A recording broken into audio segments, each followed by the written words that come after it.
Testing, testing, 1, 2, 3.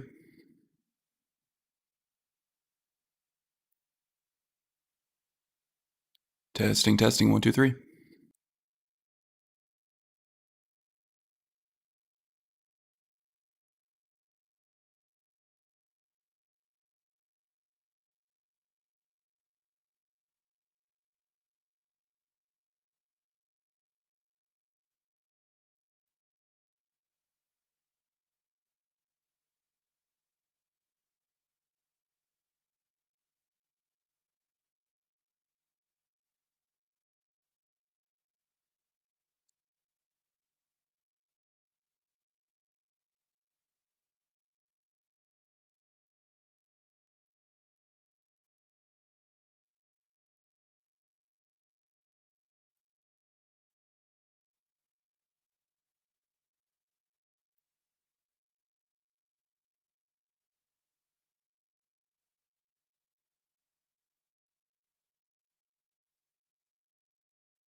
Hello, everyone. We'll get started here very shortly.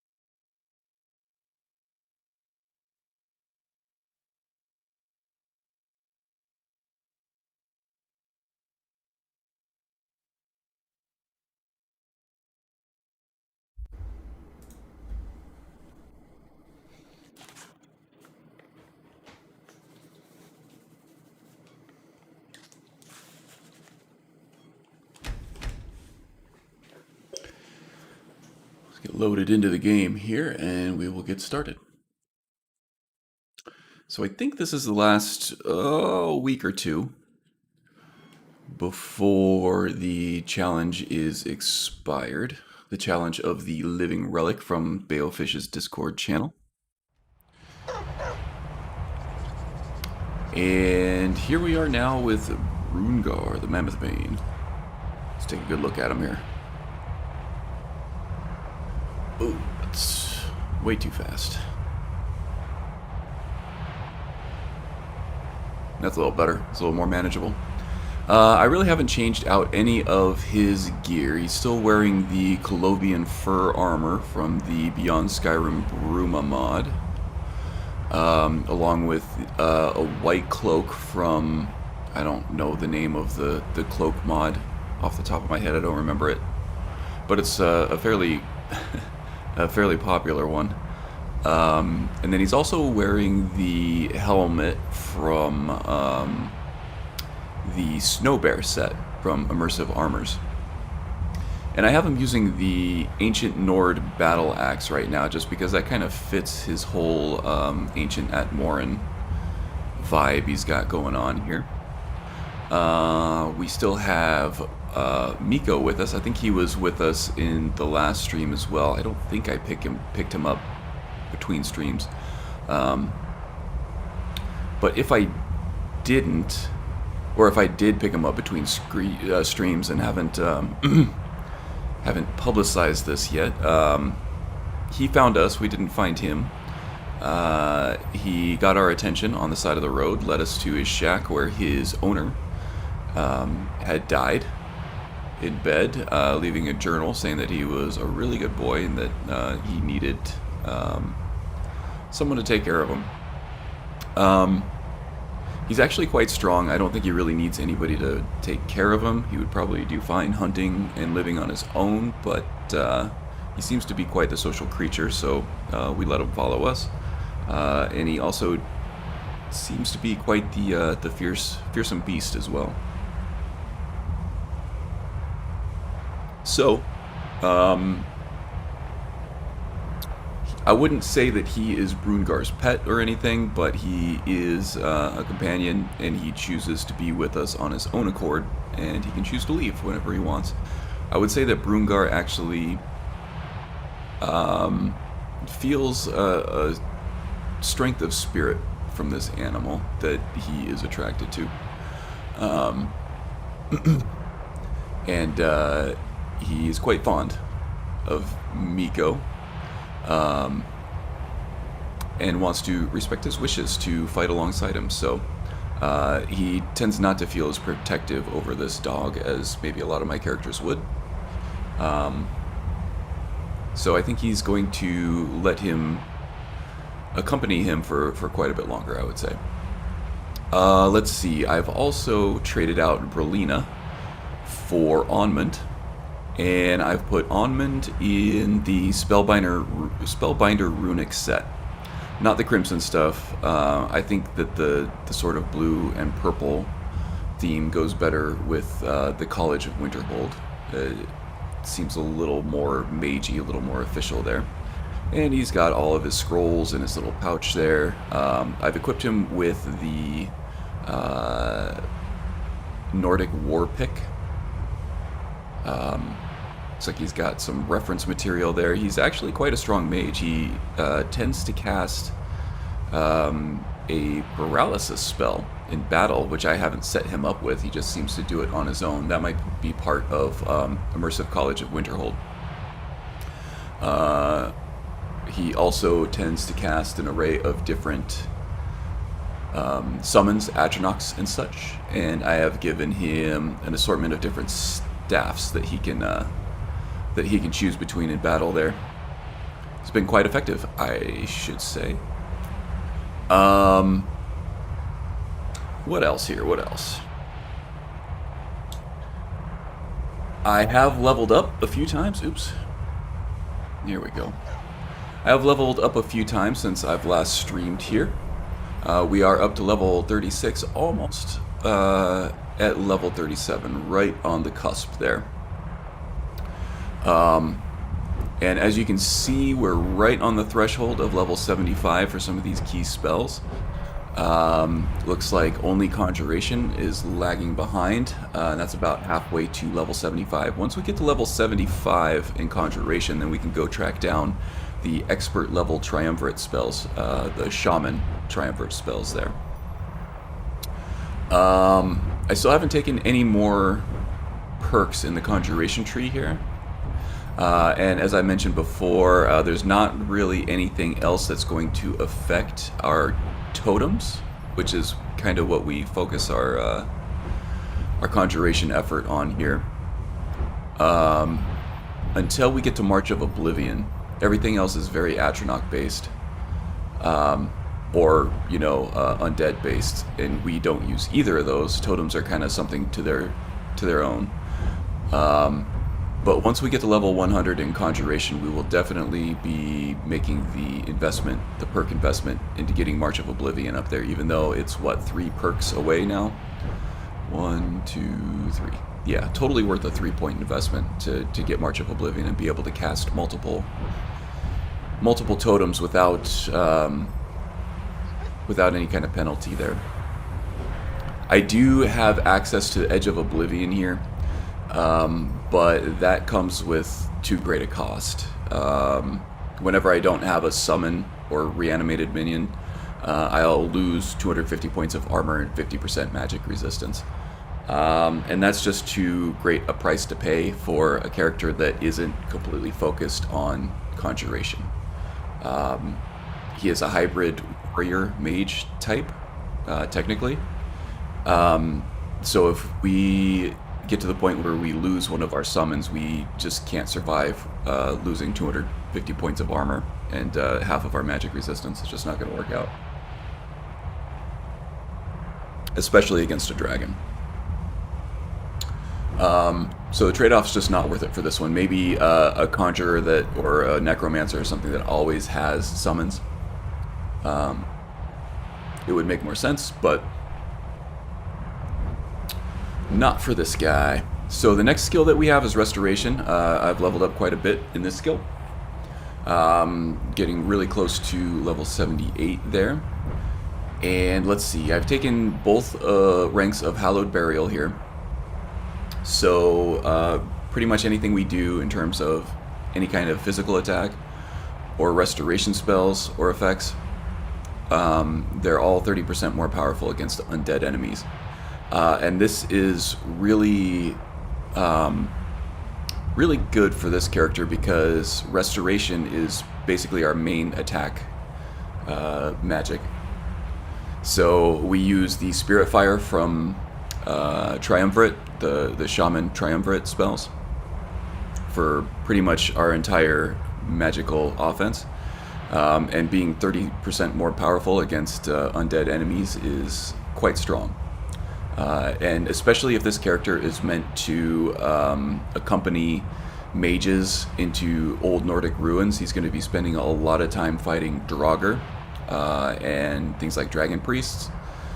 So this ends up being quite effective most of the time for this character concept. Warrior's Flame is also a cool warrior shaman hybrid perk.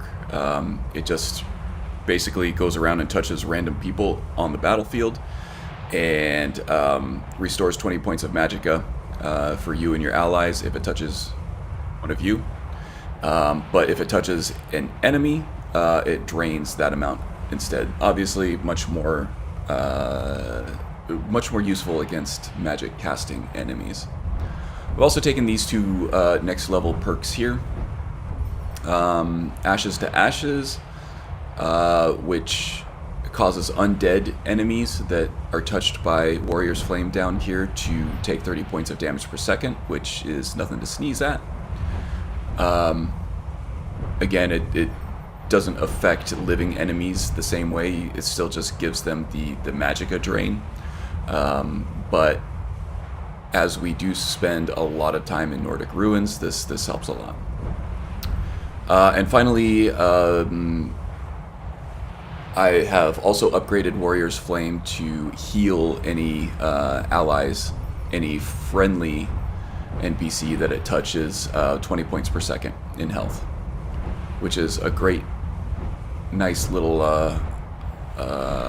buff for allies there too. That goes along with the healing totem, the water totem, if we have that active. Okay, so finally the third main spell tree that we use is Alteration here.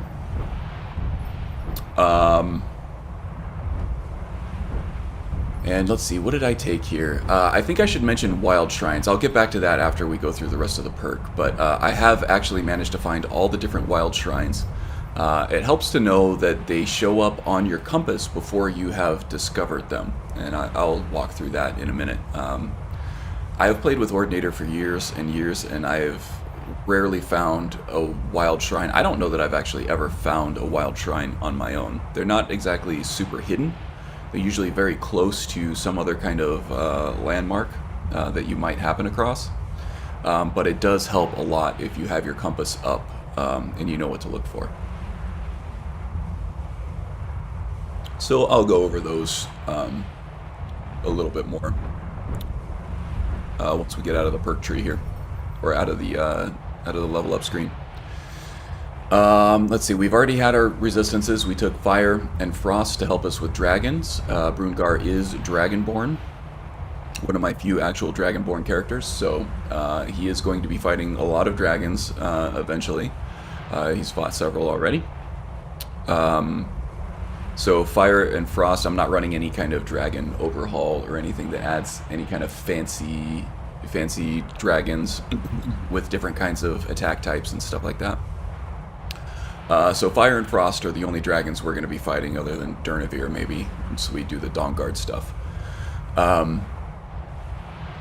But yeah, 25% damage resistance from their breath attack is too good to ignore for a dragonborn character.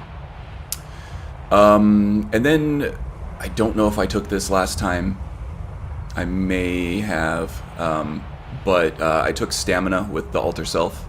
So I got a boost of 50 points to stamina, and that was just because I needed the ability to throw more power attacks because of the different spells I have hooked up to Okado's Recital that require power attacks. So I'm heavily spec'd for power attacks with the Battle Axe, along with everything else here.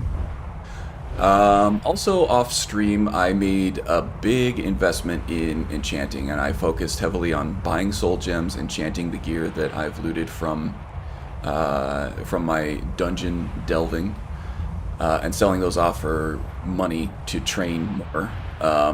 But I have taken several perks in enchanting here, and that's mostly just to get the spell scribe thing here.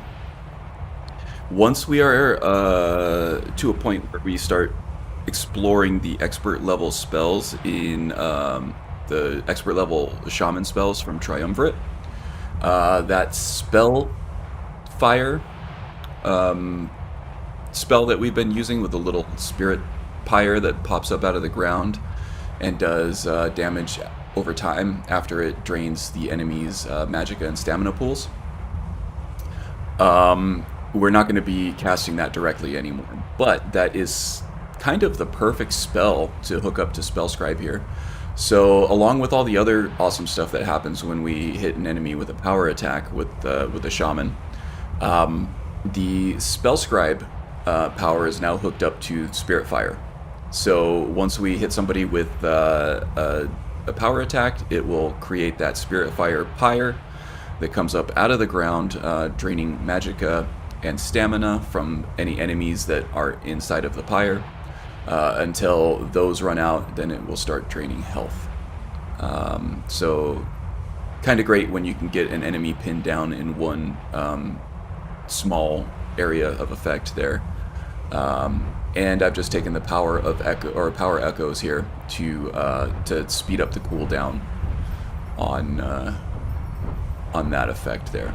I am going to invest more heavily in enchanting here, just in terms of straight up enchanting. So I will be taking Gem Dust, Regalia, Twin Enchantments, Arcane Nexus, and Miracle, once I get the perks to do so. And then I'll be heavily enchanting my gear and the gear of my followers. Okay. Let's see, I've also done a lot of training just to keep everything on par with itself here. Block, I have heavily increased the progression rates on that in the Uncapper I. So it keeps pace fairly well with the rest of the skills now. But even so, I've still had to do a good amount of training in Block with Nyada the Stone Arm at Jorvisker, and I might have to locate the master level trainer at Kazgor sooner rather than later to continue that training there. But yeah, like I said, it's much more manageable. with the boosted progression rates from the INI. Pretty much everything else here, I'm not really too interested in. The block mastery, quick reflexes, which slows down time when you're blocking and somebody is power attacking you. Those two things here help a lot in terms of survivability. Timed blocking as well. I'm a big fan of the timed block mechanic in Skyrim. Specifically Ordinator and Wildcat combined. It gives you a great incentive to time your attacks. It adds a lot of nuance and finesse to the gameplay, and makes blocking much more effective if you can time it out. Also, if you are able to land a timed block within 5 seconds, you'd get a huge increase of 25% to attack damage and critical strike damage against any enemies within 8 feet. So it gives you much more incentive to land those time blocks in terms of countering with an offense after you land that. And finally, Apocalypse Proof. I've taken both ranks in that, so if I can get a timed block on an incoming spell or even breath attack, I can mitigate that direct spell damage completely, which gives Brungarr a much needed defense against spells. Until I was able to unlock both ranks of this, I pretty much had to just dodge out of the way and hope that the spellcasters would engage with an active totem. But now I can I have another line of defense against spellcasters, which is great. And then finally, two-handed. Not finally two-handed, but the penultimate skill that I've been using here. Two-handed, I haven't invested too much in. I think I had Execute on the last stream. I think I may have taken Decimate since. And this is a sideways power attack that hits multiple enemies, and also applies the stave spells that might be active under Okado's recital to all of those enemies. This was very important for this build. So if we're fighting multiple enemies and they're all attacking one of my stationary totems, I can do some battlefield maneuverability to get to a point, to get to a place where I can do a sideways power attack and hit all those multiple enemies who are wailing on my whatever totem I have active. And it will apply not only the direct damage with the 20% boost here to every enemy in a sort of a cone in front of me, but it also applies the power attack enchantment that I have active from the Triumvirate Shaman spell that I have hooked up to Okado's recital, or multiple spells that I might have hooked up there. And I'll go through those shortly here too. I do have the ability to take another rank in Rive, which ignores more armor,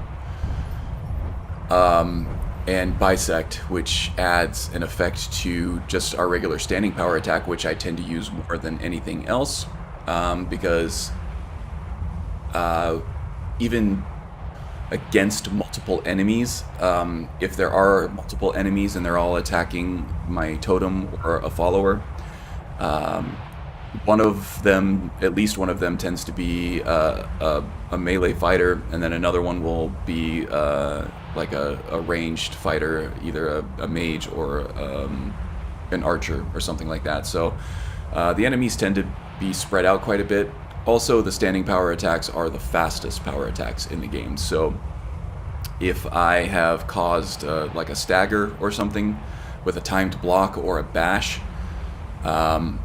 I need to get a power attack in there as quickly as possible. I'm going to go with the standing one. So this will give a bonus equal to 15% of a target's current health. So that's actually a pretty healthy bonus. And of course it hits harder the tougher the enemy is, which is great. That'll work well against dragons and our namesake mammoths. So yeah, definitely going to continue investing in this this branch of the two-handed tree, I think. Oh, I think I should mention the power attack branch over here that has to do with, you know, sprinting and running power attacks. I tend not to do too many of those because it's more about opening battle is more about setting up my totems and getting the enemies to engage with those and my followers before I start attacking. And then once that happens, it's more about battlefield maneuverability and less about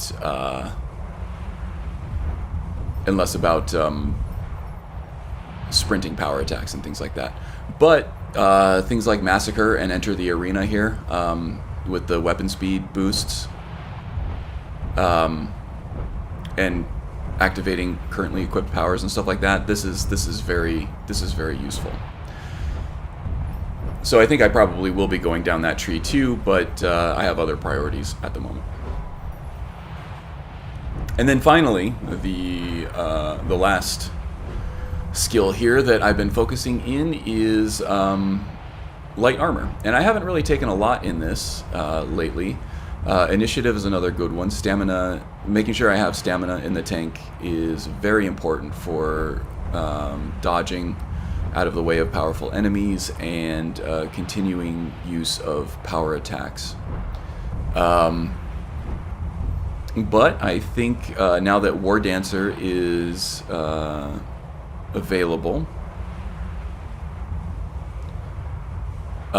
this only gives you a damage boost, and it only stops when you get hit with an unblocked attack. And even when you do get hit, it only the effect is only lost for 6 seconds. So this is extremely powerful. I'll be taking this once, you know, I can get back around to it. The movement speed thing, not as crazy for me. But also Lightning Strike is another good one. That's 10 levels away though. So there will be some more investment in the light armor tree as well. What I'm really focused on right now though is kind of the shaman stuff from Triumvirate. So taking the relevant perks from the Restoration, Alteration, Conjuration tree, even though those are fewer and farther between. So that's a rundown of the character. Let's go over the Triumvirate spells that I'm using here. So I'm going with the Shaman archetype provided by Anai Scion in the Triumvirate mod. And let's see. We'll just go through some of these. Eye of the Allmaker is not super useful. This just kind of takes your viewable, takes the camera up a few dozen feet or so. Allows you to scale, scope out a battlefield, scout something out over walls and stuff like that. The big limitation here is it doesn't let you look side to side, just lets you look up and down. But in very specific situations, it can help you see what's on the other side of a wall or top of a mountain or something like that.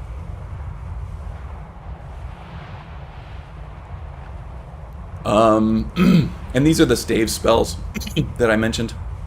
This one I have hooked up to Okado's Recital, and this is one reason why power attacks are a focus of mine. So when this is triggered, and I have this hooked up to Okado's Recital, so whenever I enter combat, this is triggered. It enchants my power attacks for 136 seconds, reduces armor by 165 points, and magic resist by 27%. So whenever I hit an enemy with a power attack, these nerfs are applied. So the enemy will lose 165 points of magic, or I'm sorry, of armor, and 27% magic resistance, which are both quite big debuffs there for those enemies. I don't think they stack, just because if they did stack, I think it would be mentioned here. Not sure about that. If they did stack, that would be quite ridiculous, I think. But even without stacking it, it's quite strong and probably going to be a mainstay in Okado's recital for the rest of this playthrough. There is one more stave spell, and I don't remember what it is off the top of my head, but we will find out shortly because we are on the cusp of level 75 in Conjuration, and then we can go track down those expert level shaman spells. And is there anything else here from Triumvirate? I don't think so. Conjuration. We do have some stuff here from Conjuration that we use, namely the totems. So whenever we enter a battle, I do cast one totem or another. We only have 2 available to us right now. Excuse me. We only have 2 different totems available to us right now. One is the tree totem, which causes poison damage over time. So 19 points of poison damage per second for 407 seconds or until the totem is destroyed. That's not a huge damage dealer, but over time and against multiple enemies, it is significant. So if I have an organic enemy, someone who is actually susceptible to poison, this is great. If I'm fighting an undead, or actually this tends to work against undead from what I've seen. But if this doesn't work, this definitely doesn't work against dwarven automatons. Or automata would be the plural of that, I think. Then I switch to the water totem. And this just causes a small amount of healing over time for all allies. Again, not a huge thing here, but when you consider multiple allies over a long period of time, it is significant. So one of those 2. I think that there's another totem that we unlock either at level 75 or level 100 in Conjuration, but we'll have to check on that. The other Conjuration spell type, I would say, in the Shaman Triumvirate package is the Filias. The Filias. I think I had a debate with Haster about how to pronounce this, and he was pretty certain it was Filia. Right now we have the Wind Filia, which does it controls like a horse. So you take direct control of your summon in this case. It's quite expensive to cast and maintain. Although not so much now that we've leveled up our conjuration skill quite a bit, and we've kind of increased our magicka pools a bit too. This one does ice damage. It stays active for quite a while, as long as I have the magic to maintain it. The big issue with this is I cannot control when the construct attacks. I can only control its movement. So it's very useful in scouting indoor areas, scouting what's in the next room. It can kind of be a nuisance. It can cause a distraction on the battlefield if you're more of a stand back and let others handle it type of shaman. But Brungarr is not. So we haven't been using this quite often, I would say. I tend to use my magicka and summon count on totems. These might become more useful once I take the March of Oblivion perk, when I can have totems up while I have the Filgia up. But I'll play around with that when I get to that point. Right now, I'm not very close, to be honest. But those are the 3 spells we have available in the Conjuration School. And we've been using probably more Restoration than anything else, I would say. And that's because of the Spirit Fire spell here that comes with the Triumvirate Shaman package here. And this is the one that creates the pyre It drains 19 points of magicka and stamina per second, and then when both of those are depleted, it starts draining health instead.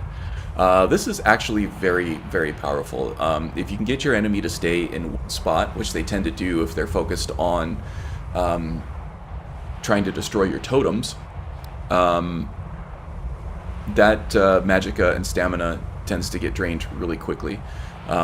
If they're a melee fighter or an archer, that stamina is used to attack under Wildcat. Even the regular attacks drain stamina.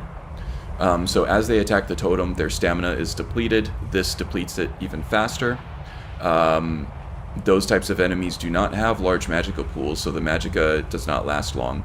And against mage enemies, their main form of attack is to use their magicka, and they don't have a very big stamina pool. So this tends to burn through magicka and stamina pretty quickly in battle, and then just tears through health, which is awesome.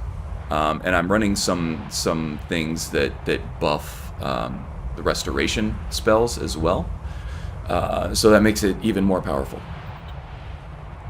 And this does have a time of effect, so it stays active for quite a while, and I tend to suspect that scales with restoration skill as well, even though that's not mentioned in the description here. Let's see, 2 more things that I have hooked up to Okado's recital here, so they trigger every time I enter combat. These are the final 2 Shaman Triumvirate spells that I'm running here. Visions of Healing, so you just absorb health from random enemies for 240 seconds, and 152 health from targets is quite powerful, I would say.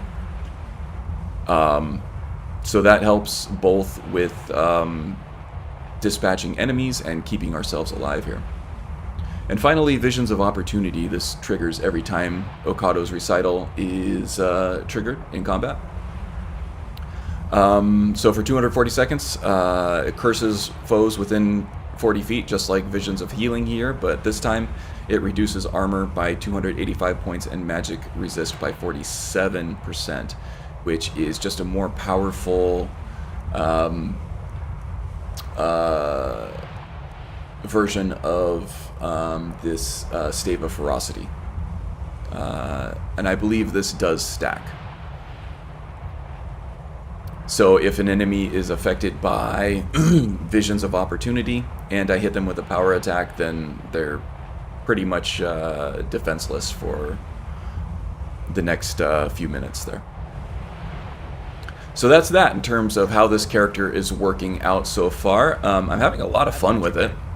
I'm actually looking forward to exploring other Triumvirate archetypes in this manner, especially the Shadow Mage. I'm really looking forward to creating builds off of each one of them and, doing my whole signature character concept treatment of all of this with the backstory and motivations and stuff like that, with the roleplay elements that just tend to make a gameplay more fun beyond just the build. But I think that's enough talk about mechanics and character here. We can get into story. So, I run the not-so-fast college mod that just slows down the quest line a little bit. It allows time for certain NPCs that are involved in the story to do some research on certain things, and just makes the quest last longer because it's super quick otherwise. So while we were waiting for Ancano to approach us about the Psijic monks who are asking for us, it takes a few days with that mod for the Psijic monks to make their way to the College of Winterhold in a physical manifestation. In the meantime, we've been doing some exploring, as you can see from the map here. I've been taking some time to namely get the let's see, it's the Black Sacrament armor I don't like having map markers, and if I do, I feel the overwhelming urge to go clear them, which is probably why I've been playing this game for how many thousands of hours that I have. But another thing that I've been doing, just besides random quests and bounties and stuff like that to kill time and level up, is I've been finding these wild shrines all over the place. They do show up, as I said, they do show up on the compass as these as this kind of marker here. That makes it a lot easier to find if you don't mind having your compass up while you explore from time to time. And I've actually found one for each school. So the Restoration Shrine is here. Let's see. There was a shrine over here. Illusion Shrine is over here. And what each one of these shrines do is they strengthen that school of magic in some way. They give you a passive effect forever and ever that either adds to... Geez, now I can't think off the top of my head where any more of these things were. I think there was one down in Falkreath here. Oh, yeah. Destruction Shrine. Oh, and there was one in Morthal. They either add effective time to things like a conjuration or alteration spells, or they add amplitude to destruction or restoration spells, or even illusion spells, I think. And we can see that in our passive effects here under the Wild Shrines. The big ones that we're concerned with here, especially Empower Restoration. Restoration spells are 15% more powerful. That includes our Spirit Fire and soon-to-be Spirit Storm spells, which act as an offensive spell for us. Alteration spells last 30% longer, so those stave spells, and if we decide to take on any more flesh spells as well, those would last forever. You end up waiting a long time for those to dissipate. Same with conjuration. Those are pretty much the three that we use here for Brungarr. But yeah, illusion spells are 15% more powerful, which is great at higher levels when illusion spells start becoming a little weaker, and you're not able to affect as high a level enemy with them, depending on what mods you're running. And destruction is more powerful. It's really hard to boost destruction damage depending on what mods you're running. Ordinator does a good job of scaling destruction damage with the destruction level. Otherwise, I think, let's see, Summer Mist, the enchantment package by Anision, has a Fortify Destruction Amplitude enchantment that you can use to boost destruction damage. And in vanilla game, you can your potions of Fortify Destruction also fortify amplification of your destruction spells. That's really the only vanilla way to boost destruction damage, is through alchemy. But if you have Ordinator with the wild shrines here, you can boost that even further. But we don't really use destruction spells unless we're forced to use them against a dragon or something like that. So yeah, that's all the spells that I'm using. That's what I've been doing off camera in the meantime here. I have progressed the Mage's quest a little bit. We were sent by Mirabelle, or at least tipped off by Mirabelle, that the Synod were looking for certain relics of Magnus out here at Mizalft. And so we've cleared Mizalft, we've gone through that whole thing here, and now we're here to report back to Savos about knowing where to find the Staff of Magnus, which is which was told to us by the Augur of Dunlane down in the Midden, that we needed to find the Staff of Magnus in order to move forward with our destiny here. So let's see what's going on. I don't know. It's like a wall. Who's casting it? On Kano? How? I don't care what it is. I want it down now. I want to know what he's doing in there.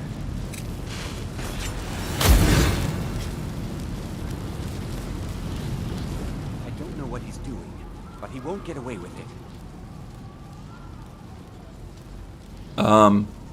What's going on here? On Kano, he's in there doing something.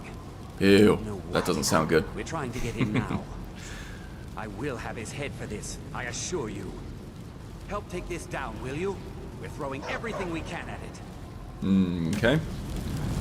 I don't really know what I have here.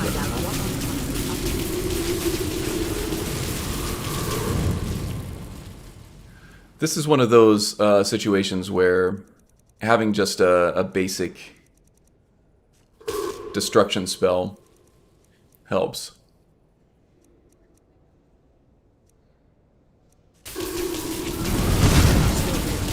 Oh, it looks like our Spirit Fire actually did do the trick on that one, so there's that.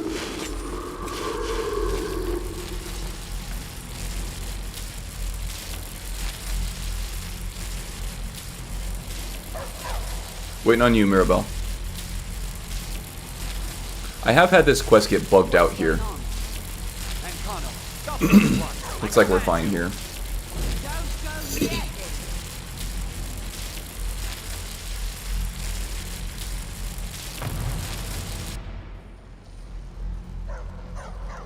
Are you all right? Can you walk? I need you on your feet. We're in trouble here. Yeah, I think I'm okay. Ankano is doing something with that thing, the eye. We can't stop him. I haven't seen Savo since the explosion. He must have been blown clear, and he may be injured. I need you to find the Archmage, and I need you to do it quickly. Get moving. What just happened? I'll be fine. I just need a minute to catch my breath. Find Savos. You don't look fine, but okay.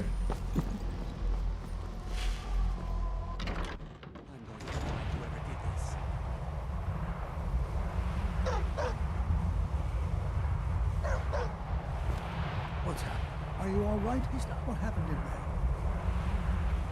It's on Kano. He's doing something with the eye, causing all kinds of powerful magica phenomenon in there. By the nine, is he responsible for this? The Archmage? Dead? He's dead? There's more. Something's happened to Winterhold. It must be whatever Ankano did. You need to get out there and make sure it's safe. Quickly now, quickly. I'll find Mirabelle and see if we can't put a stop to this. Oh, yep, there he is. He looks pretty dead there. Okay, so he said something about the town being in danger. Seems like it might be pretty pressing. What's going on? What happened to you? Well, something went wrong in there. It's a long story, but it sounds like the town might be in danger. Can you help? It may be in danger? Take a look. I don't think there's much question. Let's get down there. We have to do this. Come on. Let's go. Have to? They'd never lift a finger to help us.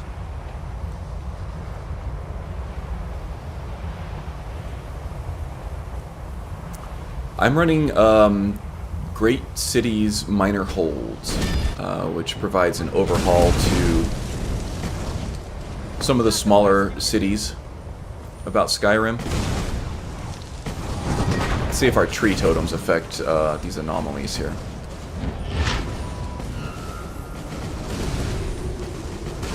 These things will chew us out and spit us up. Okay, it looks like they are doing magic damage over time. Just slowly here. And these things will tear us up once we get down there. So I think I'm going to thin out the herd a little bit with some ranged spells.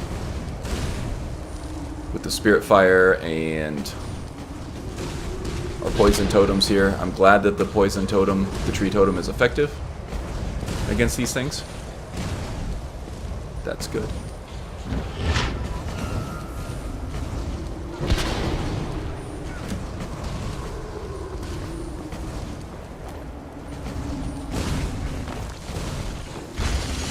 Really seem to have a good angle there.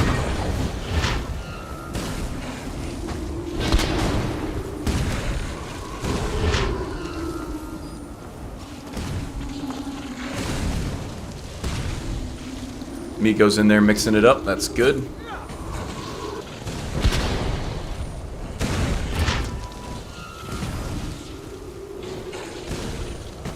Pyres don't always end up right where you put them, I've found.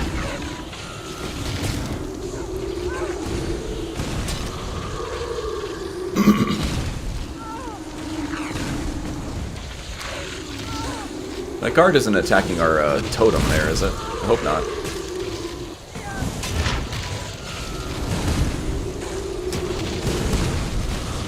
Once we can thin out this little group here, we'll grab our battle axe here and mix it up. Okay, I think we're good now.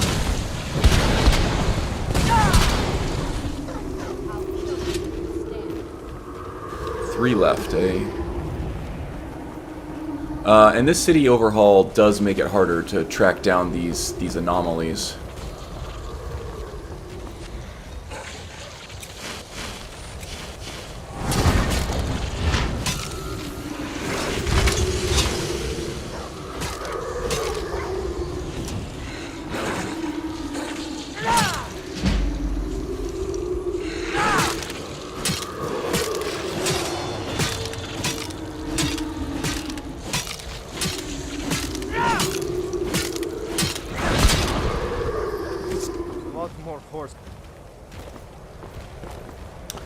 And there is a slight incompatibility between interesting NPCs and the overhaul, the city overhaul that I'm running for Winterhold. Vigram here and his horse Francis are separated by a wall, and I think Francis is actually on the other side of this wall here and halfway buried into the ground. Okay, so lots of soul gems, filled and otherwise, to be found. Want to have inspiring conversations? By looting these magical anomalies here. So it is worth it to track down all the bodies that you can find, especially if you... oh, is that Magnar? Man. Especially if you want to do any kind of enchanting or anything.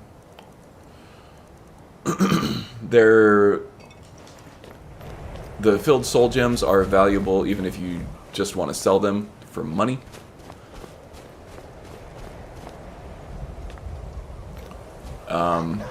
But even more useful if you're trying to level your enchanting or fill enchanted items, things like that. So I will take a few minutes. Magnar there, he is the smith. The much needed smith that is added by the Great Cities mod for Winterhold. And now we don't have access to a smith here in Winterhold anymore because the anomalies killed him, which is a bummer. Ebony arrows. Oh, I think I gave Onmund some fancy arrows.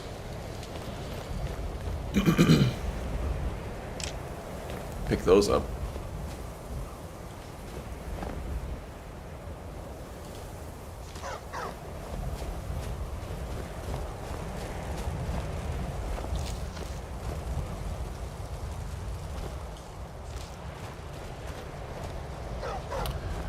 Okay, so Savos is dead, but I'm still gonna take the time to harvest this iron ore here.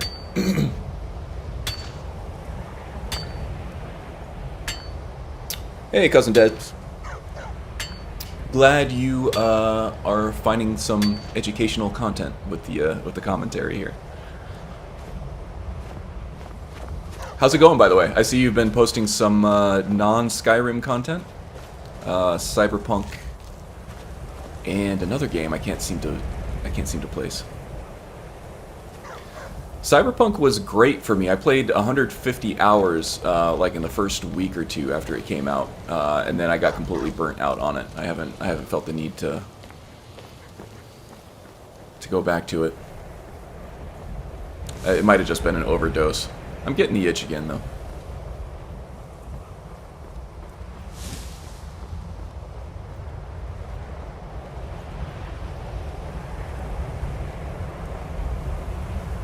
I have been doing some smithing leveling just to help with... oh, we leveled up here too.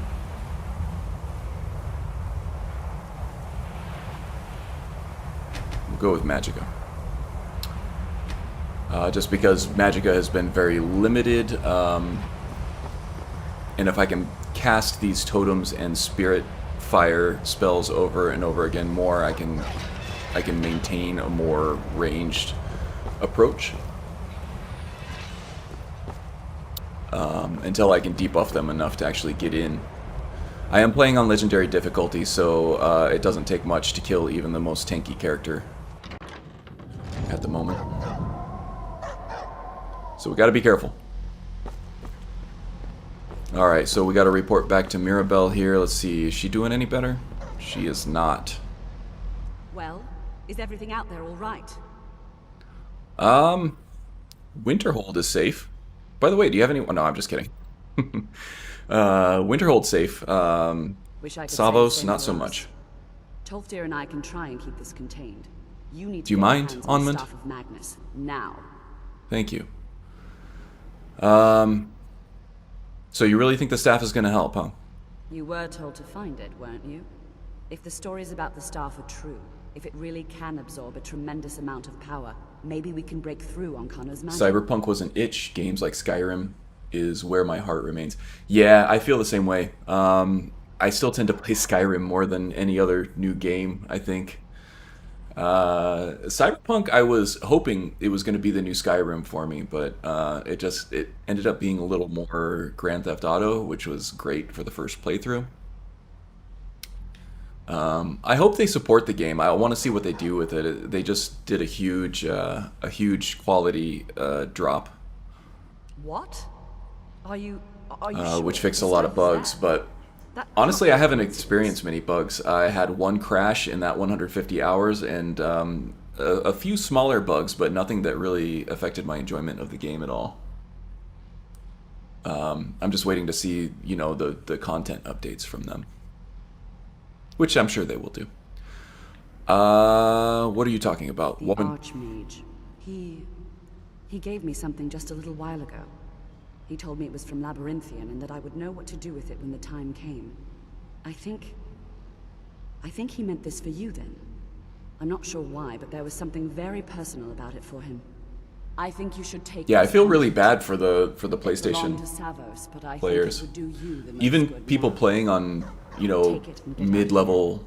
Bring gaming back that staff PCs before have seemed to Connor have a knows the great whole college experience got with around it, but you know, those PlayStation and Xbox folks got the short end of the sticks, that's for sure. Okay, Labyrinthian, I have actually been waiting and looking forward to doing. Labyrinthian's actually probably one of my favorite dungeons in Skyrim, at least in the main quests. Or at least the main side quests. Oh geez, I can't find my way out here now. There we go. Time is it? 8:07. We're gonna need to get some rest before we head out. But also with Winter Sun, Anai Sion's religion and faith overhaul there. That's where you find the old gods. Way out over here, if you put the wooden mask on and are transported to that alternate dimension inside that little barrow, that's where you find the shrine to the old gods. And Brungarr here being an Atmoran from thousands and thousands of years ago, before he was frozen in time, along with the mammoth on the Sea of Ghosts coastline there. He worshipped the old gods, so I am looking forward to adding that to his repertoire.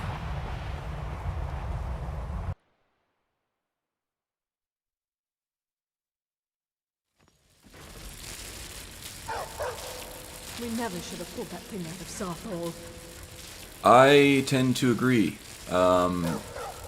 Brungarr, being a living relic, thousands of years old, was there when they uncovered the Eye of Magnus in Sarthal, when they were trying to expand the city. and it drove a lot of the elves crazy there, made them power drunk.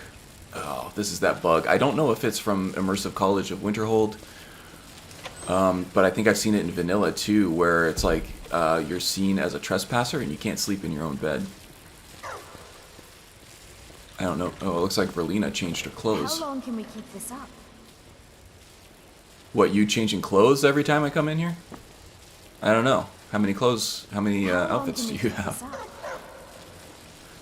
Random question. Do you have your character journey and or backstories written down so fans like myself can read? I tend not to go that far with it. I do write things down, but they tend to be general storyboards. So not really a whole lot of flavor attached to them. Just this is what happens, this is what happens. That's if I have the story plan like I did with Chemical Whispers. I have that entire series planned out.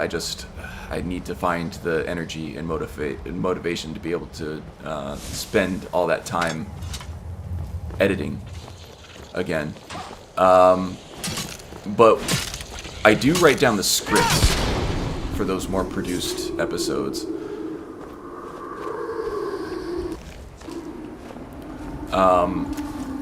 But those are word for word, verbatim, just what the dialogue is in the episode.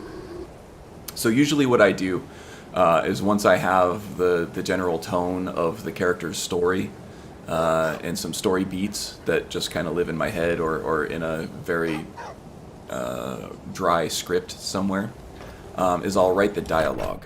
And then once it sounds good in my own head, then I start recording the dialogue on my computer.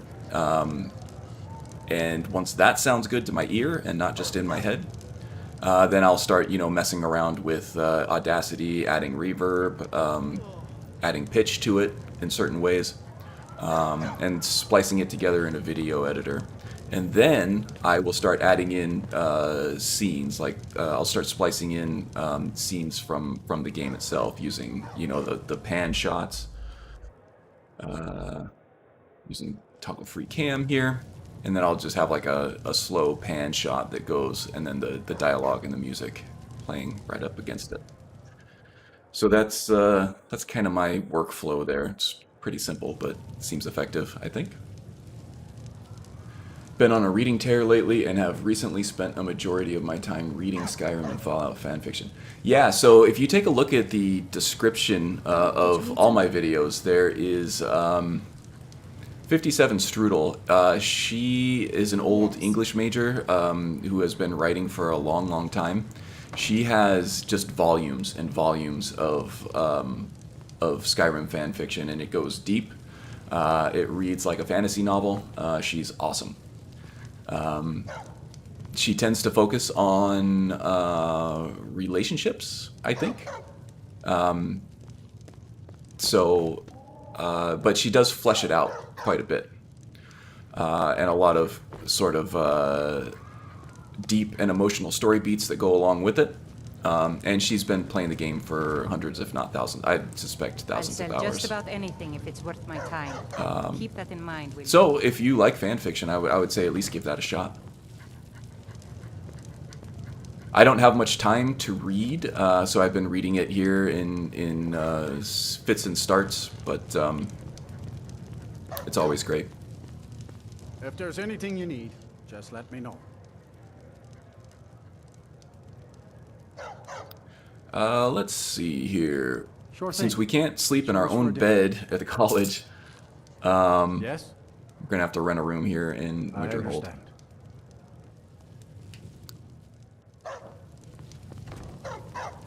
All right, let's eat.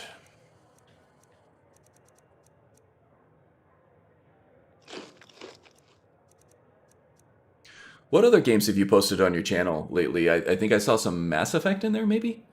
Or was I mistaken with that? I did recently put the Mass Effect series on my wish list for Steam. I played Mass Effect 1 and 2, and I think I got the Platinum trophies on PlayStation 3 for those. I've never played Mass Effect 3.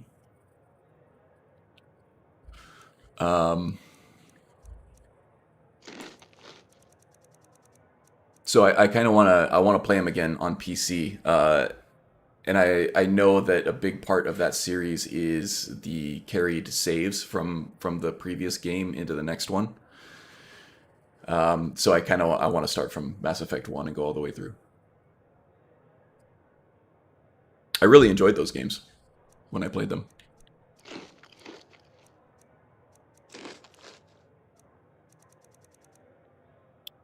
Yeah, no problem. I mean, if you have any more questions, don't hesitate to ask.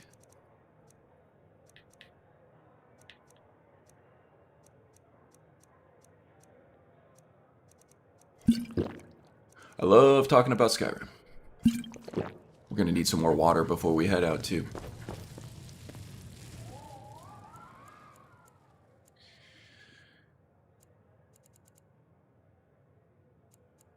It's 8:48. Let's sleep for... We'll just do 8 hours. That'll give us a really early start, even though it might be super dark out by that time.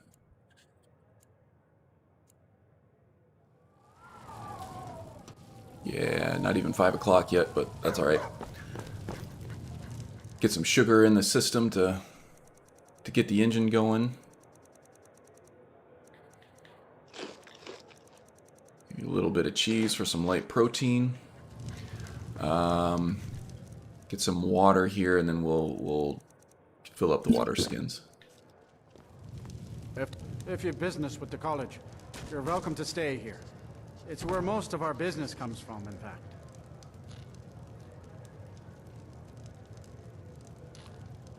Of course.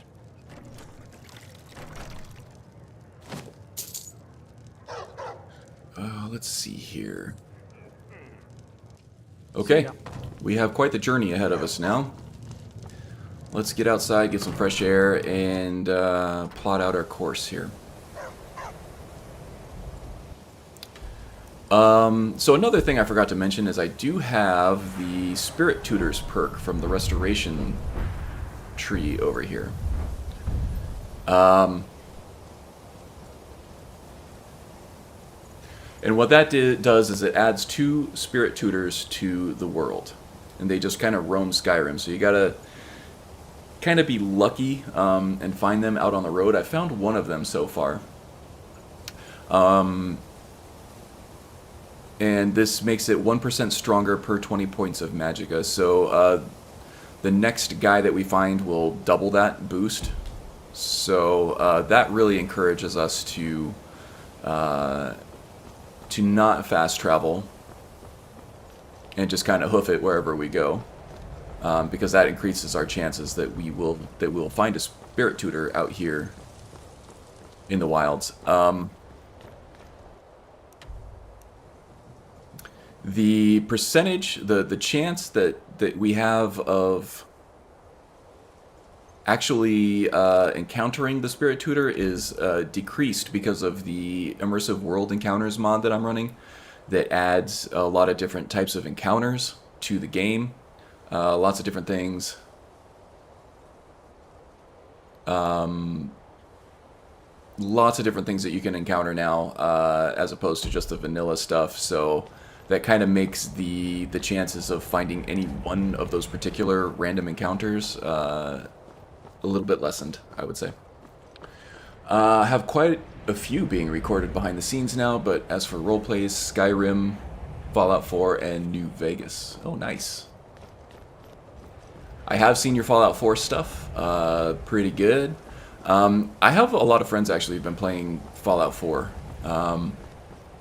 And I just haven't... Usually when I talk about a game with people that I haven't played in a while, I get the itch to go back and play it. That one, it seems pretty saturated to me right now. I will eventually go back and play it because it was one of my favorite games of all time. Oh boy, alright.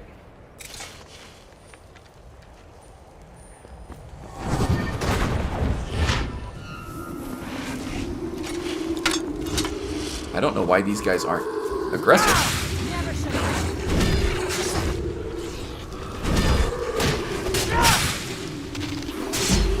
Now would be a good time for that sideways power attack. Yeah, there we go. Just like the Reaper's Seethe there. chopping them down like grass. Oops, I just killed the prisoner. Oh boy. Oh, it's just a bandit anyway. Alright, I don't feel so bad now. This is added by that mod that I was talking about. Immersive World Encounters. It does add Falmer patrols to it that have prisoners.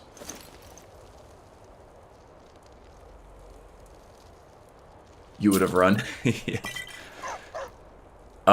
Yeah, this being a character concept challenge, these challenges usually only last a month or so, but because of the holidays, this one's lasting 2 months.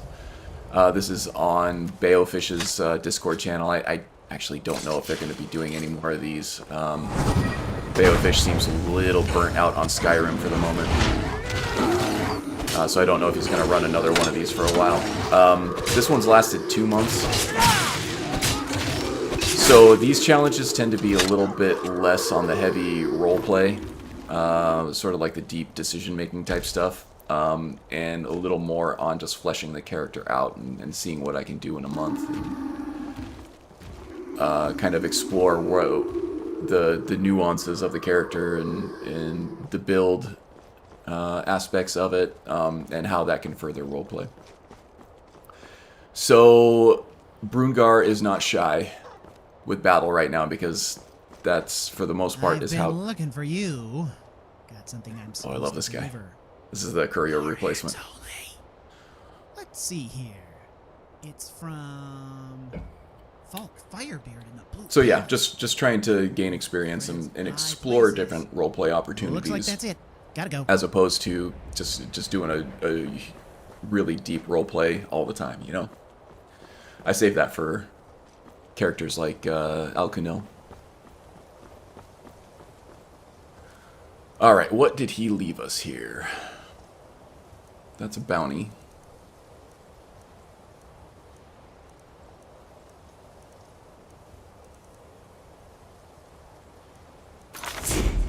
Learn that. That might be useful.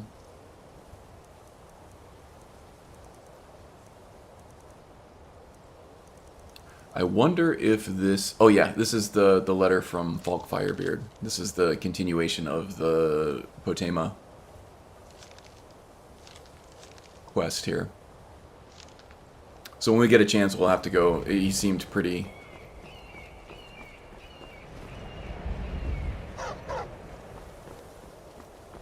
Oh, hey, Gale. Welcome back. There's Vander, yep. I thought you were on last week. We talked about Brungarr here being frozen alongside the Mammoth on the Sea of Ghosts for thousands of years. He is one of the original Atmoran frontiersmen. A citizen or inhabitant of Sarthal when they uncovered the Eye of Magnus. And now we're dealing with the aftermath there. Whoa, that's a lot of fire over there. What's going on? And what is attacking us? I don't see anything. Oh, ice wolves. Okay. There you go, puppies.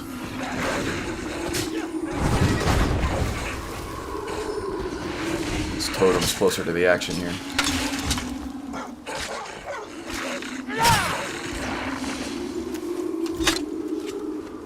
Been watching so many challenge characters, you forgot which was which.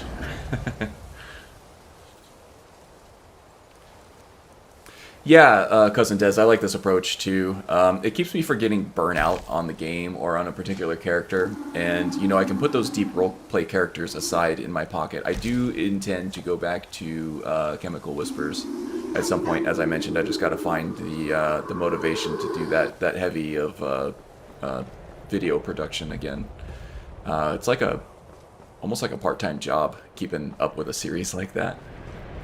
But this at least gets me into the game. It keeps me from getting bored. But it also does scratch that roleplay itch, but without the roleplayer's guilt, you know, about doing things like fast traveling and moving the game along at a faster clip. And what's nice is you get to kind of take these characters out for a trial run, and it helps you decide, you know, what you might want to play as a deeper roleplay character in the future. We'll take the pelts for smithing.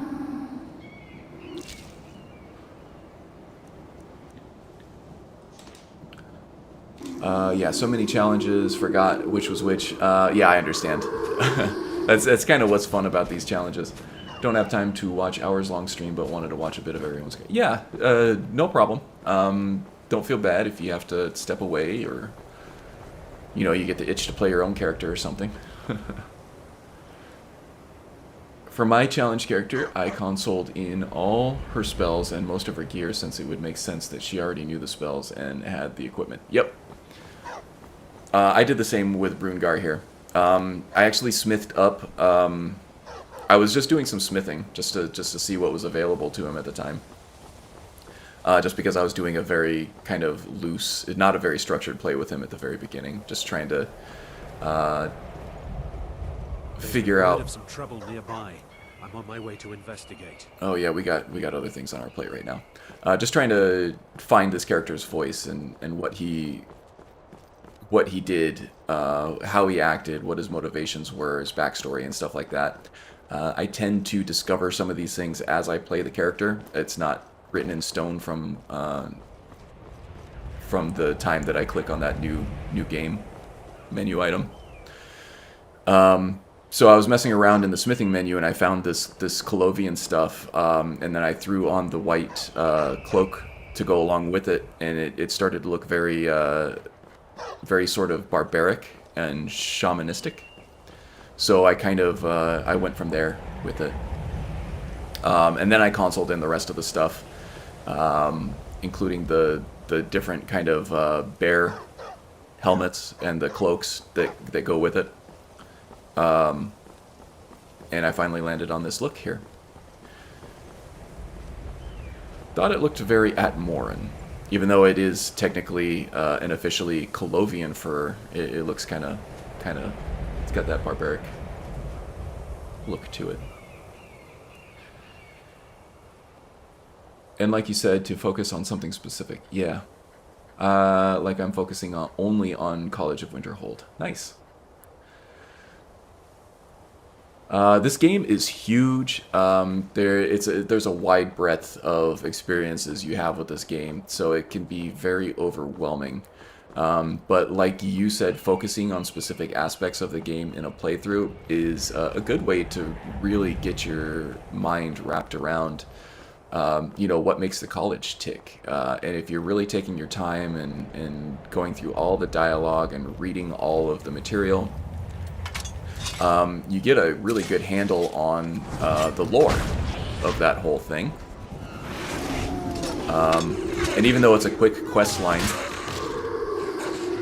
it doesn't mean it's not rich in content, you know?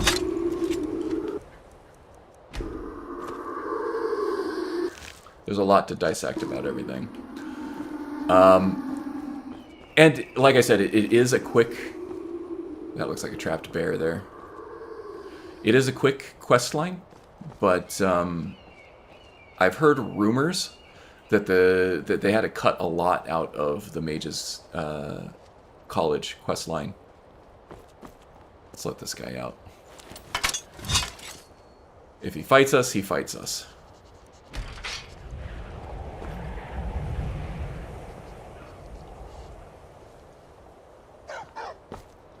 I don't know if a script's broken here or if the bear is actually just dead. Oh, there he is. Hopefully he just runs off here. I like to believe that Brungarr, as a shaman, he is really sensitive to spiritual energy there. And the spirit of that bear was suffering, being trapped like that. So he has no problem testing his might against some of the fiercest creatures in Skyrim, although it has to be kind of their choice. They have to be a willing participant in the battle, the strength, the test of strength there. That's how the whole Mammoth-Ban thing started, is he was testing his strength against a mammoth, and that's what caused the avalanche, and for him to be buried in the ice and frozen in time.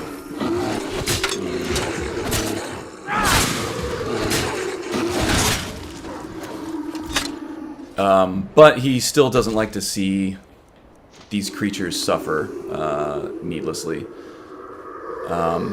If they have the will to fight for their lives, then he's willing to provide that for them.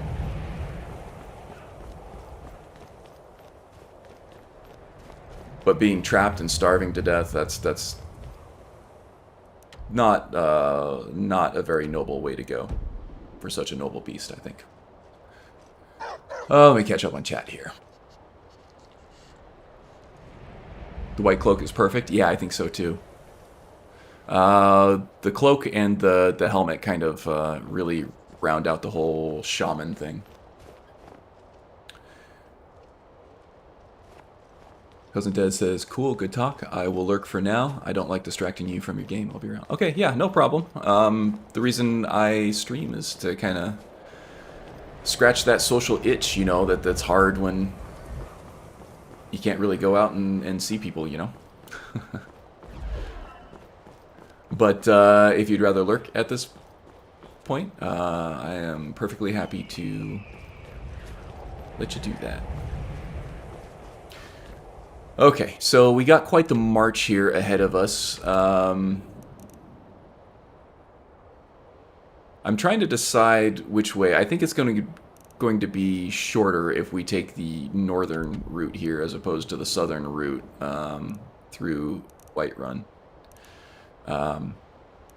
So yeah, I think we're going to take the path up here. We'll probably stop by Dawnstar just as a pit stop, get some food and drink before we head back on our way here, back to Labyrinthian. And hopefully, at some point, we will encounter our second spirit tutor, and we can strengthen our restoration spells even further. Speaking of restoration, we're at 78 there. Conjuration's still at 74. Once that hits 75, then we can kind of shift our focus to unlocking the next level of shaman spells from Triumvirate, which would be the expert level spells. And I haven't honestly looked into it yet to know what those spells are. But I am looking forward to see how seeing how it changes our gameplay up a little bit there. God, that's distracting. I really want to go check that out, but Brungarr has some serious business ahead of him. He has a good relationship with the mages of the college. It's a very mutually beneficial, symbiotic relationship. The mages at the college are teaching Brungarr the ways of the modern world. He's been frozen in ice for thousands of years. It's a very different world now than it was when he was alive and kicking last time.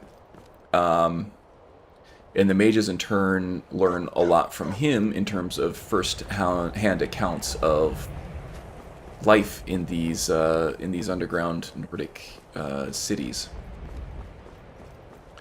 And over the course of this sort of mutual education, I think that they have all become friends. They've become fond of each other. Brungarr, though he is a bit fighty, he tends to have violent tendencies in terms of proving his strength. He also is he's got a friendly demeanor, I would say. If a bit stoic and a bit intimidating at first, I feel like he would soften up quite a bit pretty early on. Okay, this encampment looks like it's fortified. We don't want to deal with them if we don't have to. We don't know who those people are, or what they're doing in here, but they seem well fortified. Yeah, I'm going. And even though they are being threatening toward us a bit, we have our own fish to fry, so to speak. So we're going to be focusing on that.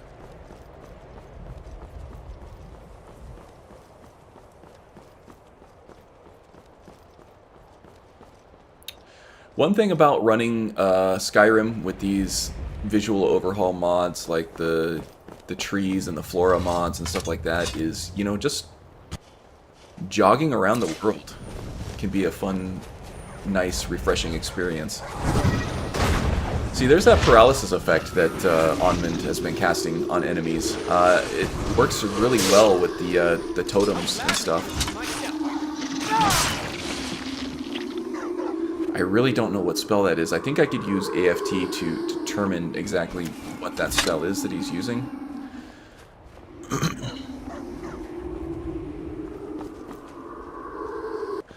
I suspect it's added by Immersive College of Winterhold, which is what I think I mentioned that earlier, but I don't know. But it works really well with the Spirit Fire. I don't have time for this foolishness. Now come along quietly, and we won't have to get rough. Brother, I think she's telling the truth. Which requires enemies to be stuck in one spot, and the totems, which She doesn't have the scar. keeps them in place so they don't run away from it. Oh, you're right.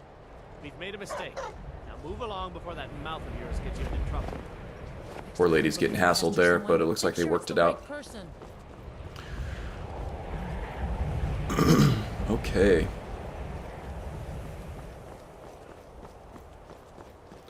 Moving right along, as the Muppets would say.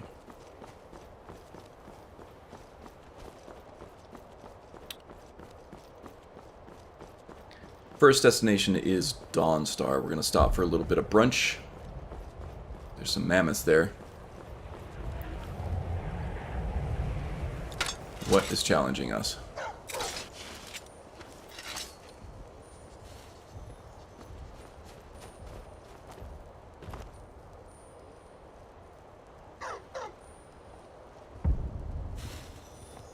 I hear magic. That's either a giant stomping or it's a fireball exploding. Brungarr usually can't resist testing his might against these mammoths, but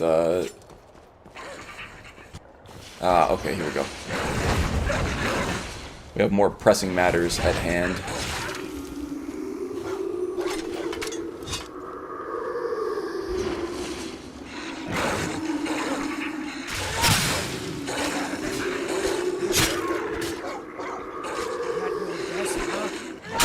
Oh, I just whacked on them there. That's one thing about these two-handed builds, is some of these power attacks just take forever to wind up. And between the time you start your attack and the time that it's actually active, a lot of times your followers can't help but step right in the way there.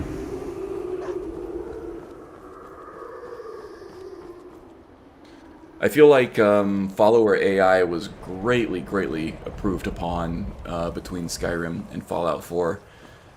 They tend to not gravitate towards your line of sight, your line of fire, quite as often. You have a little bit more of a mind of their own in terms of both combat and sandboxing. Mods like AFT and some other things mitigate that issue a little bit. They tend to, you know, not just stay put, but they go and sandbox around in the world and stuff. They feel a little bit more alive. I think they apply the Serana sandboxing to all followers, which is good. 405. Let's see what we can sell off here. Well, we'll save them because they're a general trader.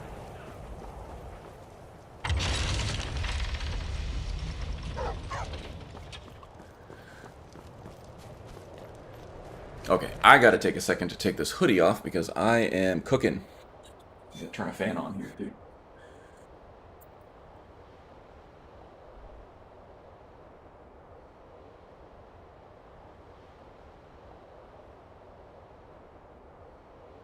Oh, that's so much better.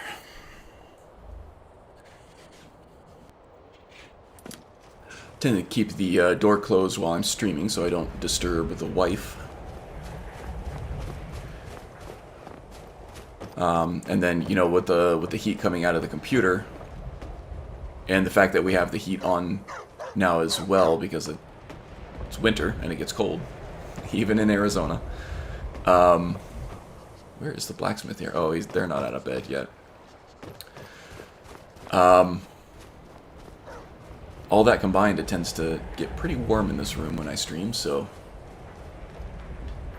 it's quite refreshing when I get the sweater off and the fan on.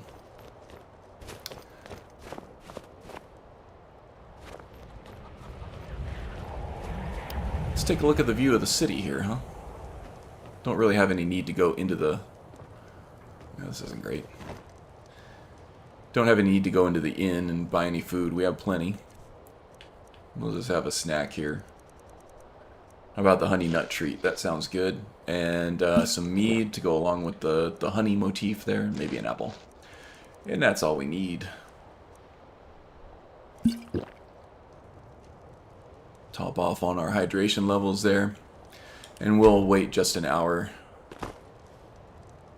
I know we are kind of hurrying to get to Labyrinthian here, but I would also like to take care of our encumbrance here. If there's some stuff that I have that we can sell off, that would be great.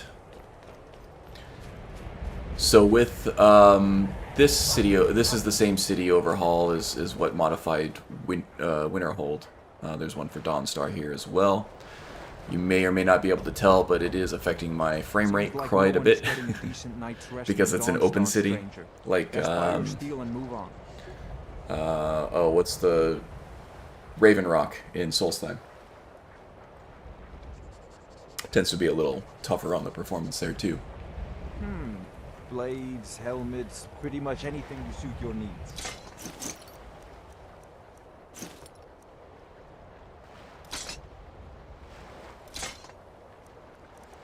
A lot of just nameless enchanted gear here because I've been using it to level up my enchanting, as I said in the beginning of the episode.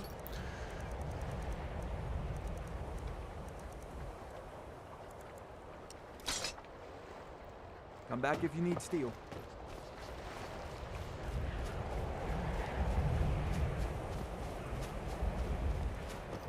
So I got to keep an eye on my encumbrance here too, because I need items to enchant along with the soul gems to enchant them with. Just no, I don't. So I tend to have a lot in my inventory at any one time. Don't ask. So you're interested in my potions and ingredients? Get rid of the wine. Brungarr is not a wine guy, but we do pick it up for the money. For training. The Daedra Heart I need to keep for the Malakath quest. Same with the Troll Fat. Everything else we can sell off. As long as Frida here has the money for it. That's good enough. Let me know if you come down. And with the overhaul I'm running, there is a general trade vendor over here on the docks, just right around the corner over here. So there's a general vendor there, and then there is the traveling Khajiit caravan right outside the city that we can use to offload some of this enchanted gear as well.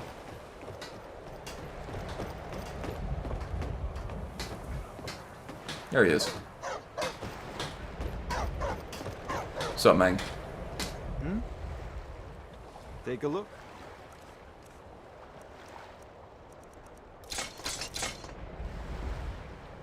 Wow, he didn't have much gold there, did he? Do I have anything cheap enough to give him? Wow, our flawless Colovian fur gloves here are only worth 9 gold. We really need to put some enchantments on these things, but I'm waiting until I get my enchantment levels up higher to... Here we go. All right then. To take that plunge. I'm running, oh, what's it called? Signature equipment, I believe. So what that does is it levels up your gear. It kind of tempers it as you wear it. It kind of gives an experience aspect to the gear that you have equipped. So that's why my Colovian fur stuff is all flawless, along with the cloaks. Things like this can't be tempered, but the signature equipment mod does allow those modifiers to be added to it. And for stuff that doesn't have like an armor rating or damage rating, it just adds to the overall value of that item. To talk to us. They call us thieves and smugglers. So that way you don't have to, glad to see that you are not such a one. You know, partake in things like smithing in order to level up your gear. It just kind of happens naturally. I like it because it's it kind of adds a bit of identity to the equipment that this legendary character is wearing. I like the thought that as you continue on this journey, the gear that you wear becomes kind of a legend of its own. So it becomes more powerful as your character becomes more powerful, and far off into the future, long after your character is dead and gone, these relics will exist and will be sought after by adventurers like you.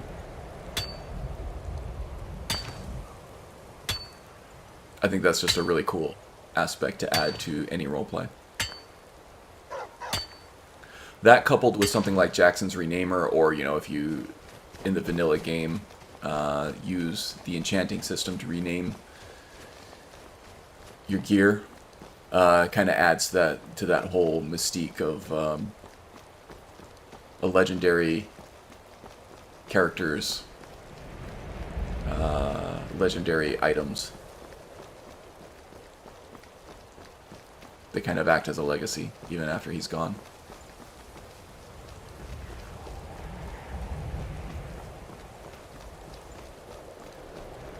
Windward Ruins, home to both Froki's Token of Kind quest and the Destruction Ritual quest for the unlocking master level spells there.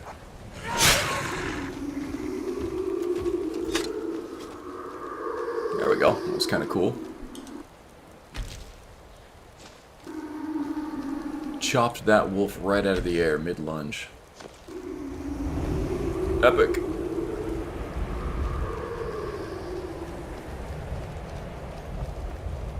Haven't seen any buffering or anything today. I did do a speed test on my network connection, and it seemed to be holding strong at a good 10 megabits per second upload, which is the limit to what my cable connection will handle.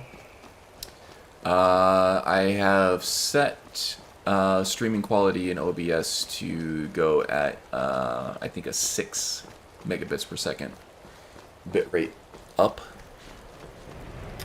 The last couple weeks I've been having some stream quality issues. My connection's been spotty as of late, but I think today it's been great. Hey there, Aster. Good to see you join. How you doing today, my friend?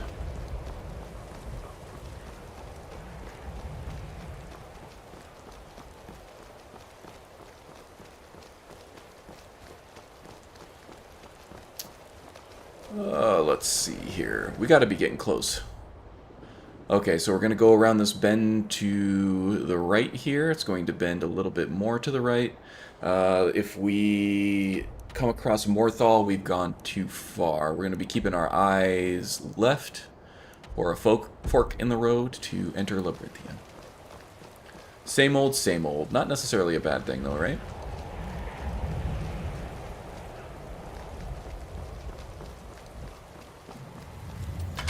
I've been playing Assassin's Creed Odyssey when I'm not playing Skyrim. And every time I'm sailing around that area, I always think of my friend Hastur from Greece there.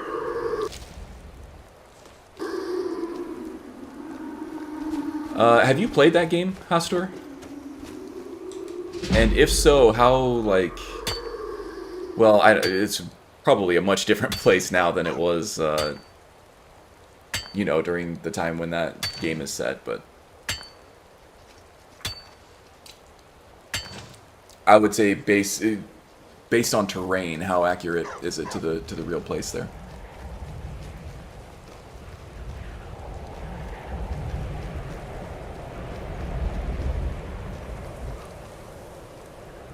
Oh, Black Flag was your last AC game.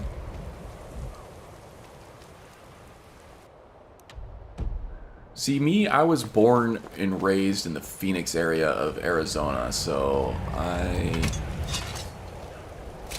am most accustomed to bland desert landscapes with, you know, there's beauty to be had there, but mostly at sunrise and sunset. So a place like Greece, that's a lot more sea-based, I guess. Seems very exotic and refreshing.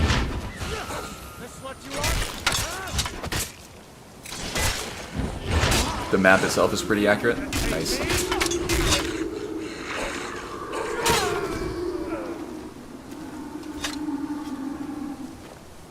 Made quick work of these bandits here. These bandits can be really tough, you know, depending on when you take them on and what situation you're taking them on in.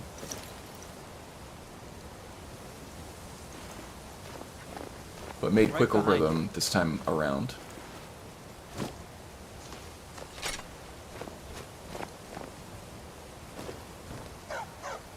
Anything good in here? We'll take the potions. They come in handy every now and then. Ooh. Potent and grand potions for sure. I think I've already read this book, but we'll take it anyway. And alchemical ingredients tend to be fairly valuable, especially in terms of their value to weight ratio here. Looks like they had a run-in with some rogue mages.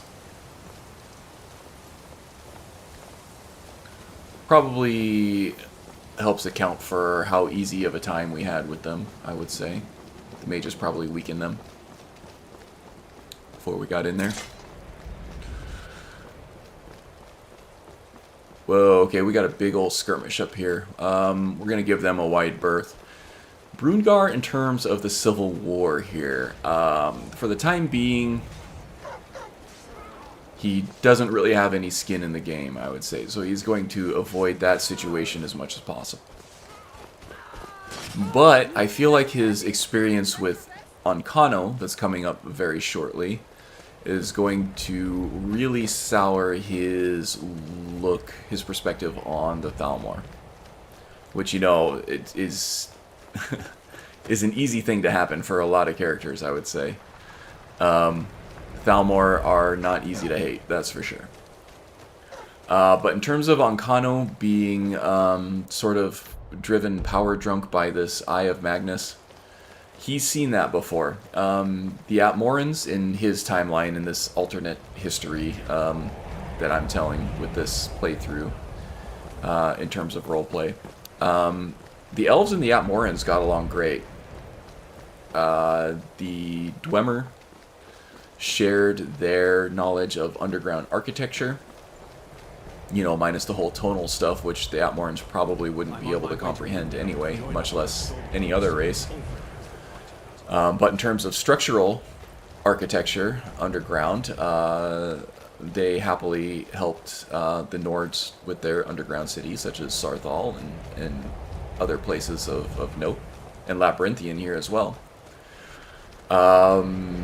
The Falmer, the ancient snow elves, helped them in terms of life in the frozen tundra, which the Atmorans probably also had a great deal of skill and knowledge coming from Atmora anyway. But, you know, a different land is going to pose different specific challenges, and the Falmer were able to help with that, and even the Chimer were able to help with things like cooking and stuff. Just in general, it was a nice little melding of cultures.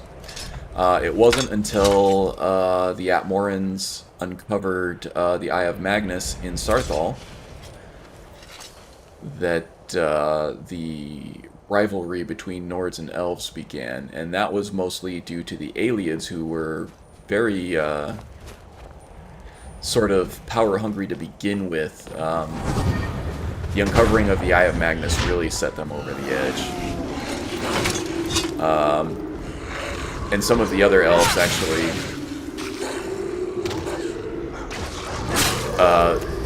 were influenced as well. Kind of like how some of the humans were influenced by the ring in Lord of the Rings. The Halflings were a little more resistant to its magic. Humans, not so much. I feel like the Eye of Magnus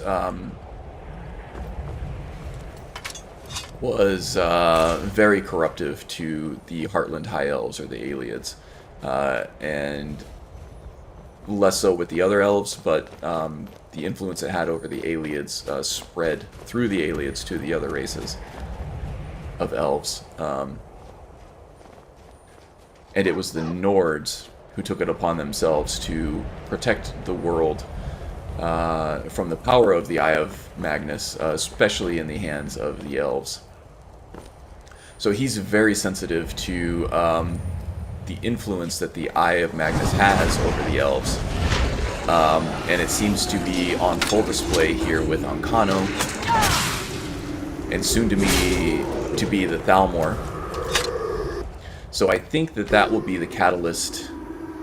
Oops, I did not mean to do that. That's going to take up some hours there that I didn't mean to take up on the clock.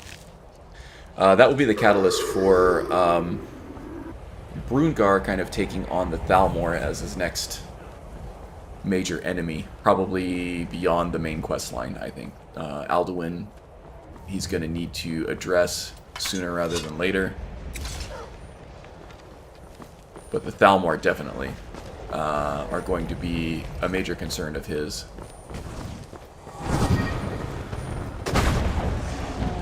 And I think that will spur him on to joining the Stormcloaks in ridding the land of the Thalmor Blight.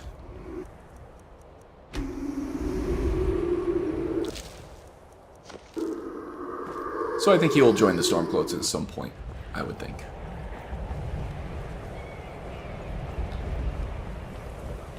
Just given his history and how bad the Elven threat was with the Eye of Magnus, I think that he would have a very low threshold of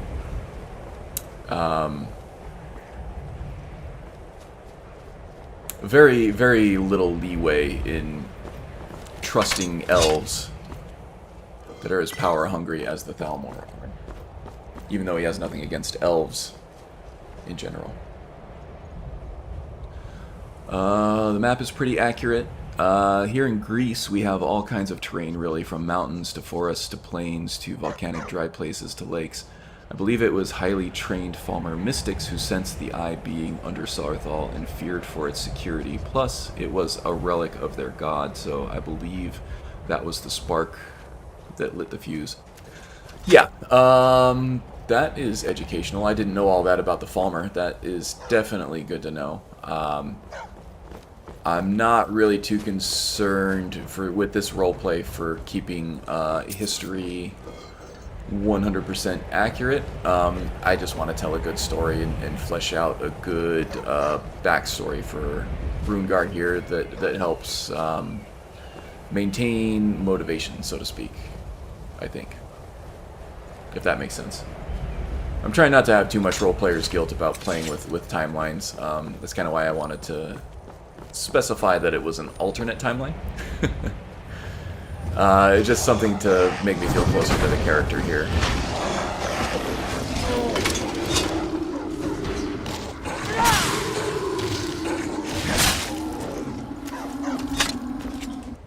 But definitely good to know about. In terms of lore. Not judging anyone in it. Yeah, no, it didn't come across as judgy, I don't think. Do appreciate the knowledge, as always.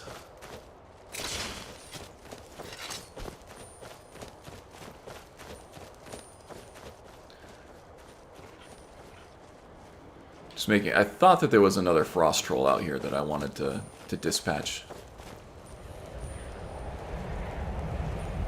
It does occur to me that I haven't meditated to shore in quite some time. But I think I'm about to switch over to the old gods anyway. Which makes sense for an old Atmoran Shaman.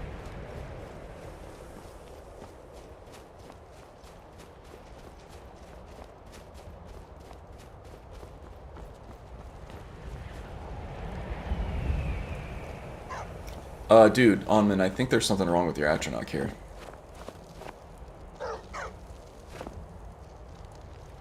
Look pretty cool, though, the transparent Atronachs. I forget what mod that is. I think that goes along with some of the ice texture replacers.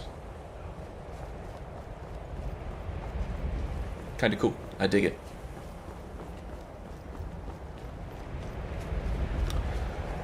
Okay, let's go pick up this wooden mask here. And this is where the old gods shrine exists, and this is where you can take up the old gods as your deity, I believe.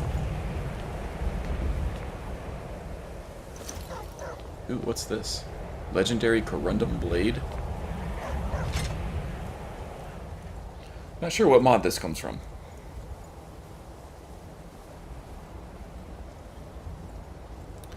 I would say just from aesthetics, this looks more like a Jesus weapon than it does a Billy Rowe weapon.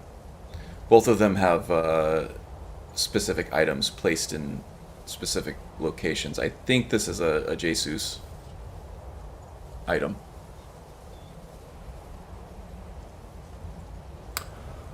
Okay, we can grab the journal here. Let's put this mask on.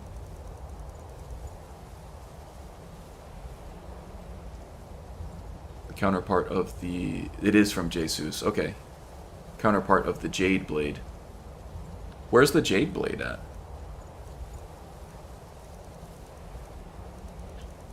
Wooden mask, wooden mask.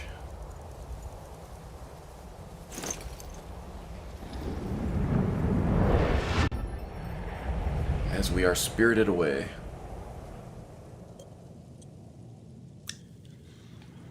Ooh, the lighting here looks cool, huh? Particle effects, volumetric lighting. Along with the relighting Skyrim mod and the E&B, it looks really nice in here.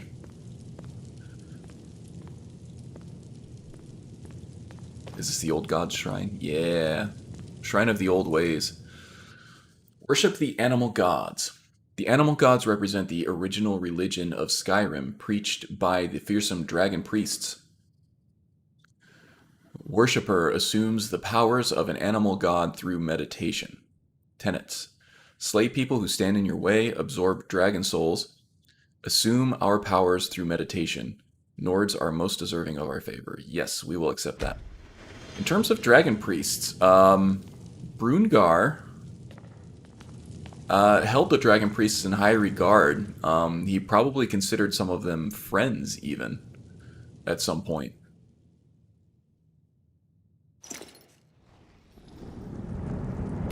And their apparent corruption, they seem to have been crazed. They were honorable beings back in his day. And now they've turned into being more of like a lich. Dark mages.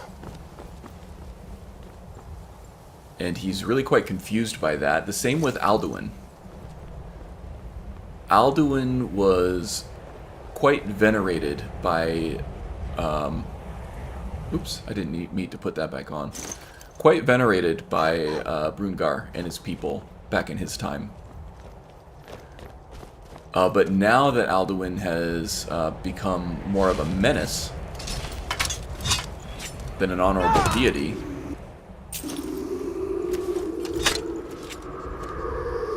Shalador's Maze, we're not doing that quite yet. It really has him quite confused. So once we get to the bottom of this whole Mages Guild college quest line here, lots of different doors here that Lost Val keep.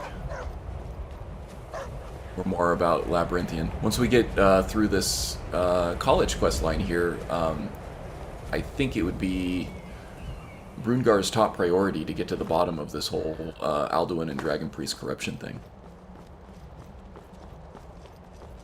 Which will give me plenty of fuel for the gameplay fire here. I have a lot to do off camera in terms of fleshing out this character before the end of this challenge. And I really haven't had time to play throughout the week. We are sort of remodeling our bathroom a little bit, and I've had not a whole lot of free time. You know, just between work and spending time with my wife and my dog. Let's just get inside. See what's in there. And trying to play other games, trying to address my backlog of other games.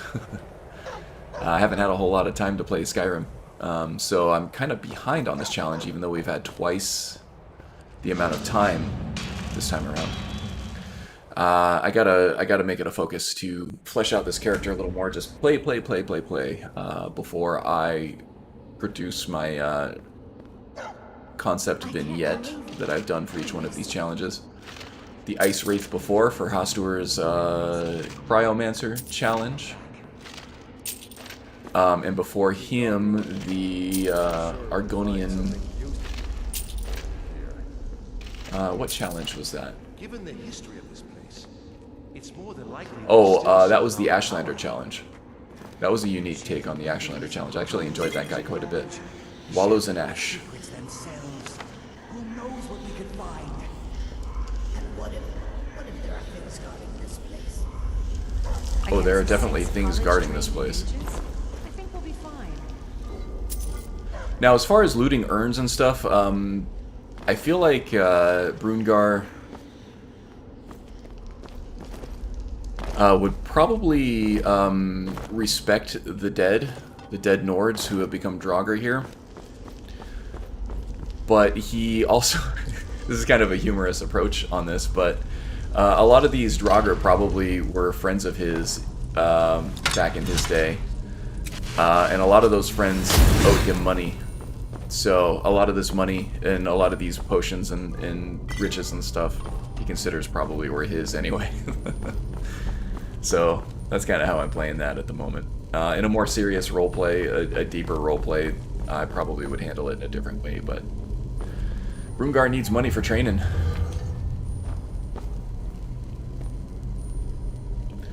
Okay, I'm going to need my tweet commands handy because my followers are going to get left behind here.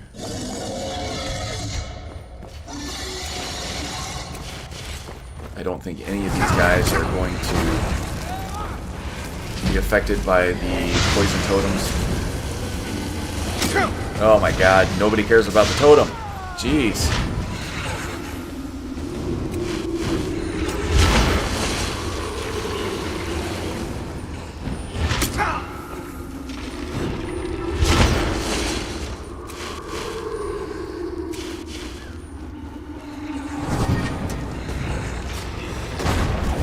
Okay, did they take the dragon out already? Nice. Good job, guys.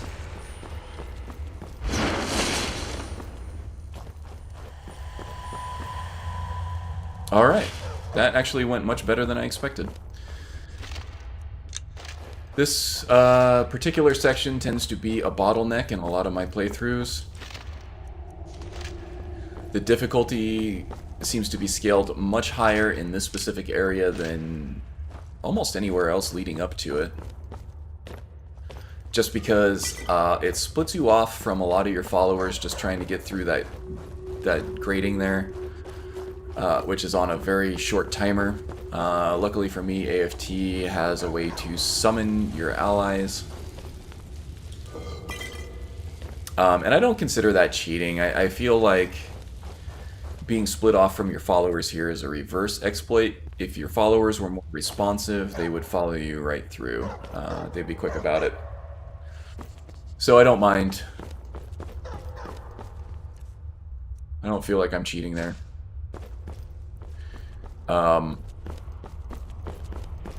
yeah, with the dragon, the close areas being cut off from your followers and everything, this is a huge jump in difficulty.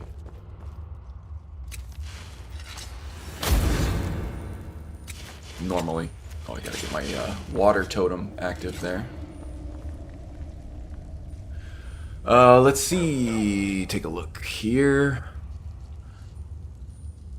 Ironically, Alduin, called Akatosh by the Imperials, was worshipped by the Nords mostly because of fear, as he symbolizes the end of time. Yeah, but I think he was venerated by the Atmorans, though, wasn't he? And the Dragon Priests in particular. The Dragon Priests, I don't think were always bad guys, so there's something going on there.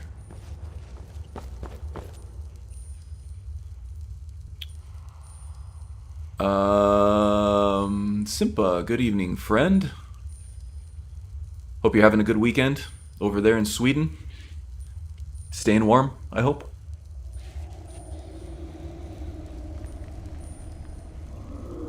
Oh yeah, Gail. I would say it's worth your time to go back and watch the vignettes that I posted for each of the challenges. They're all pretty short. It's not going to take up much of your time, but I think I've done a good job of kind of summing up those characters in short little vignettes and laying out backstories and the premises of the challenges.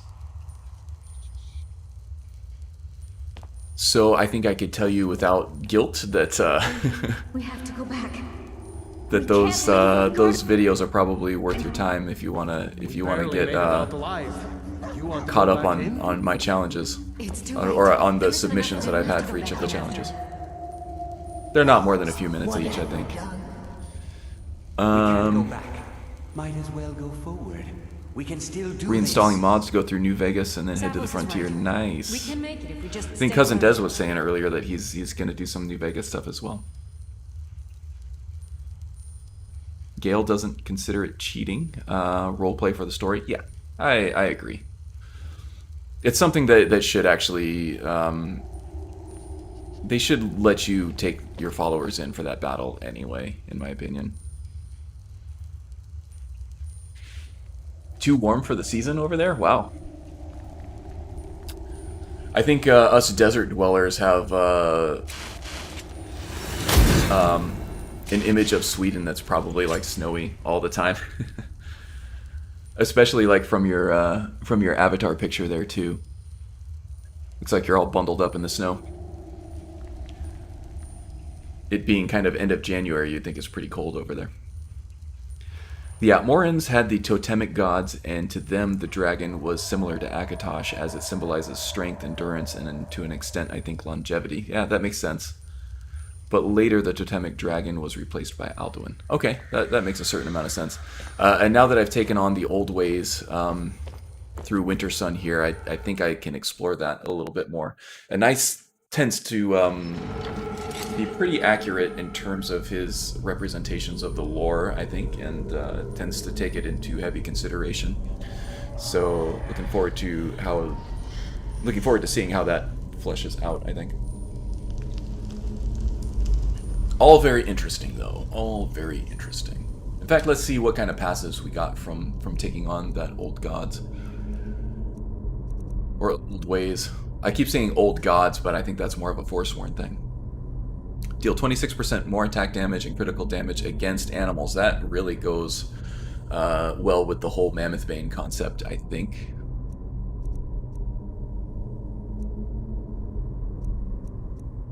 What else do we have here?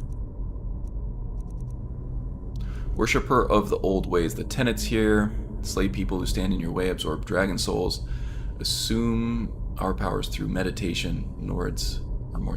Okay, so I'm going to probably meditate here real quick just to see how that goes out. And the whole totem theme goes with our summons as well. Awesome. Meditate while sacrificing 100 gold worth of gemstones to assume the powers of an animal god. Let's see how that pans out right now, shall we?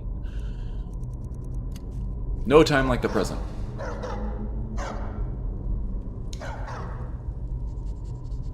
Here we go, sacrifice to animal gods. Lots of amethysts here.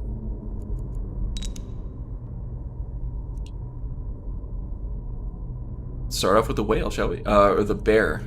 I think the whale is soon, right? The snake is Lorcan, I think. The hawk is Kine, I believe. I'm actually looking forward to trying out each one of these, so let's just go left to right. Start off with the bear. Aspect of the bear added. What is that? What does that give us? Aspect of the bear. The bear reduces damage from attacks by 1% and improves armor by 1% based on favor with the animal gods. Okay. Reduces damage from attacks and improves armor. So that's kind of just a double dipping of armor, it seems, because armor reduces damage from attacks on its own. That's how the armor system works in the game. That's just the vanilla armor system, but then you get an extra 1% damage reduction as well. So kind of a double dipping of armor, it seems. But I think that that other damage reduction probably isn't capped by armor cap, I'm guessing.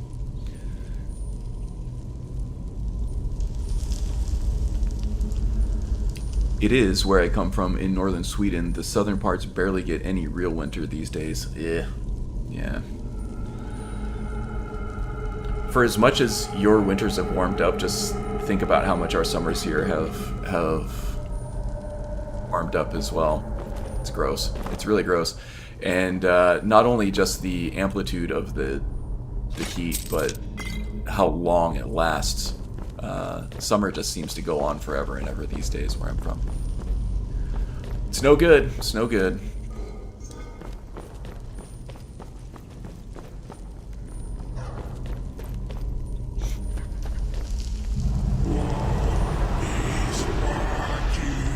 Another example I like with the totemic gods is the mother wolf, who is both a protector but also a fierce warrior.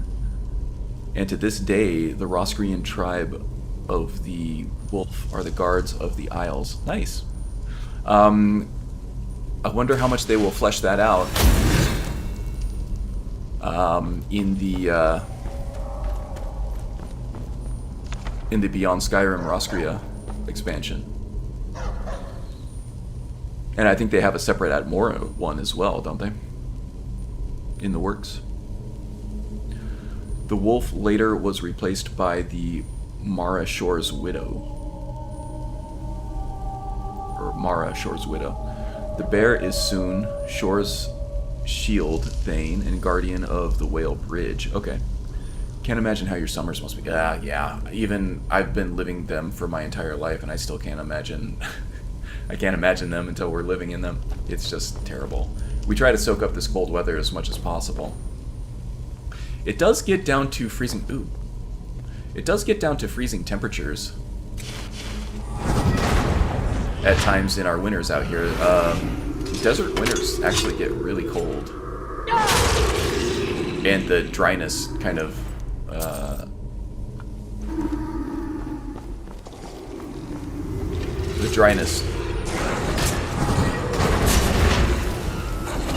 adds to that as well. So even if it, the one example I like to think of is my brother lives in the Seattle area up in the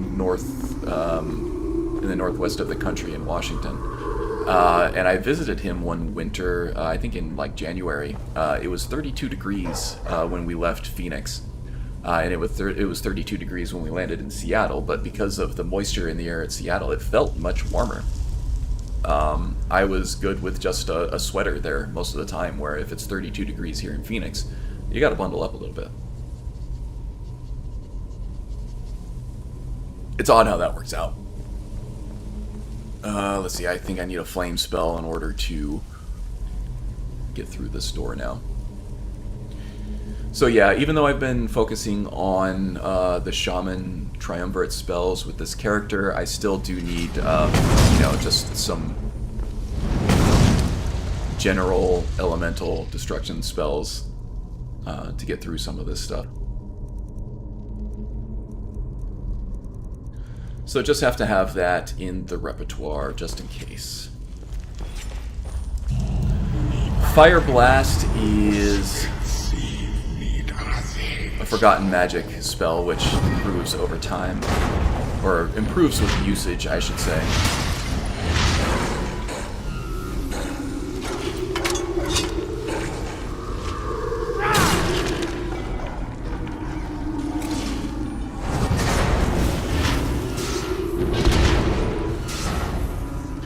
Spirit Fire here has to be targeted on the ground. If it hits an enemy, it doesn't have the same effect. I need to get down in there. I need to be able to see first, though.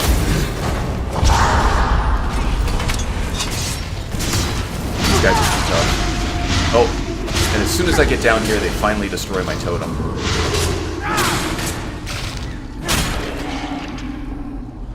Yeah, I do have the Spirit effect, Spirit Fire spell hooked up to Spellscribe now, so every time I power attack, as long as the cooldown has been met, it casts the Spirit Fire on whatever surface I'm pointing at now, so that makes our power attacks, well, that much more powerful.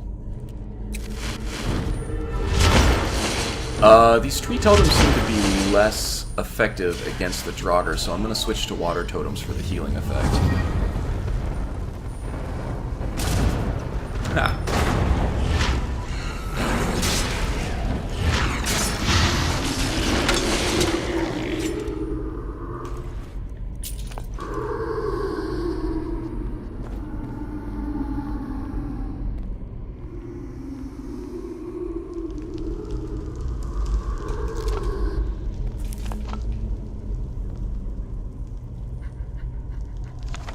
Equilibrium. What does that do? That sounds to me like more of a blood mage spell. Let's see. Equilibrium converts health into magicka. Yeah. The effect can be deadly if health is low. That is definitely a blood mage thing, I think. That might be a fun concept to explore at some point. Do I have any more spell totems here? Adept Lock might be useful. Nothing else that I don't already know.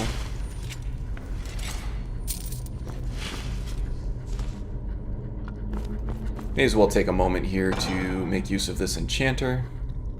Enchanting has been more of a focus of mine as of late with the Spellscribe stuff, so please bear with me as I just use the soul gems that I have here to level that up as well. And I did level up recently too, so I do have 5 more levels of training that I can take. I'd have to remember to do that before I level up the next time. I will switch to Petty for that because I do have a poison immunity thing that grants full immunity to poison regardless of the soul gem I'm using.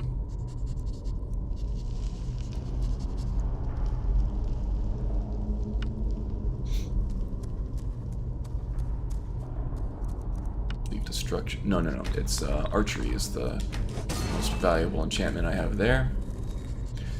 So yeah, in case you didn't know how to level enchantment, the best way to do it is by using your most valuable in terms of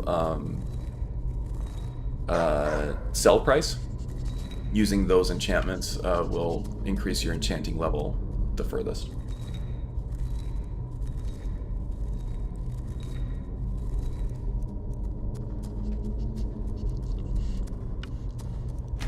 So I'm trying to... I have developed a memory of, you know, what the most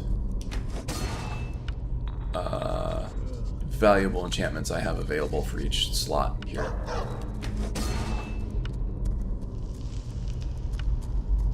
That can be switched to a lesser soul gem because the body slots here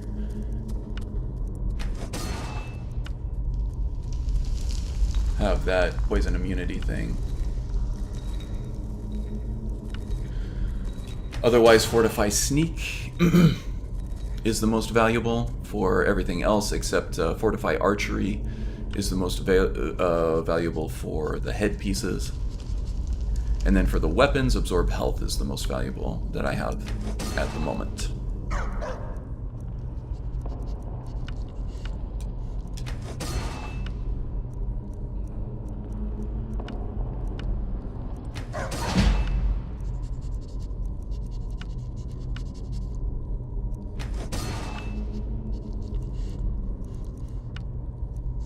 Okay, and I'm gonna have to take a quick break here just for a minute. You can feel my blood sugar dropping a little bit. I need to get a sweet snack in my system so I can continue playing. But yeah, I'll be back in just I don't know, less than a minute, I think, just a few seconds.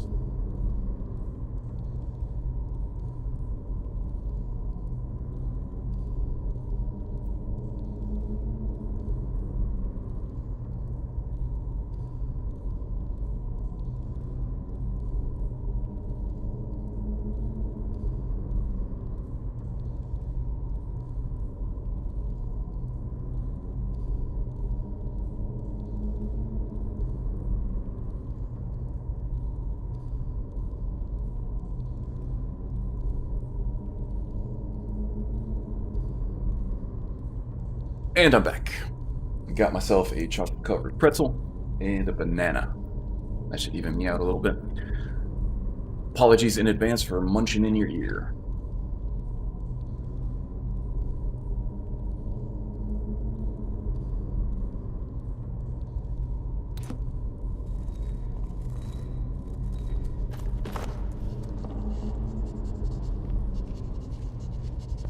Mix up anything good over there?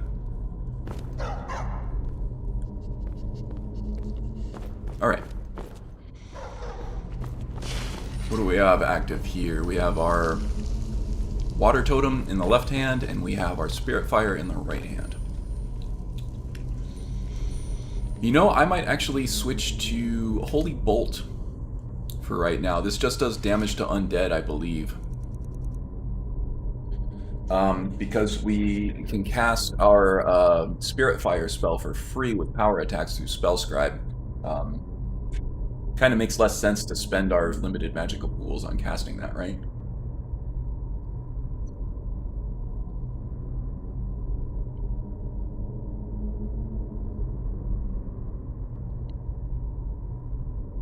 So Holy Bolt blasts a target with light, causing a burst of healing to an ally, or a portion of that in damage to an enemy. And this has a special Ordinator modifier to it, so default is 50% of healing done as damage, upgraded by the False Light branch. Is there something else I should be focusing on here? Holy Bolt with Ordinator patch works in conjunction to your restoration skill. Is this a Forgotten Magic thing? Because I am running the patch between Forgotten Magic and Ordinator here. So, the Ordinator modifier on there tells me that this might be Forgotten Magic.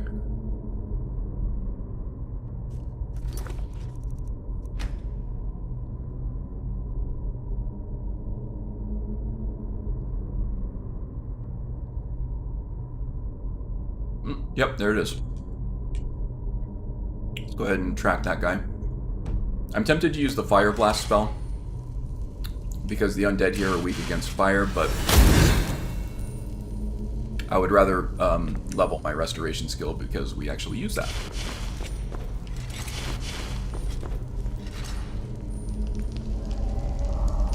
That's my thought process on the whole situation there anyway. Alright, let's start at the top and make our way down here. Don't want to miss anything. Yeah, alright, that's where we came in. Sorry, just trying to get my bearings.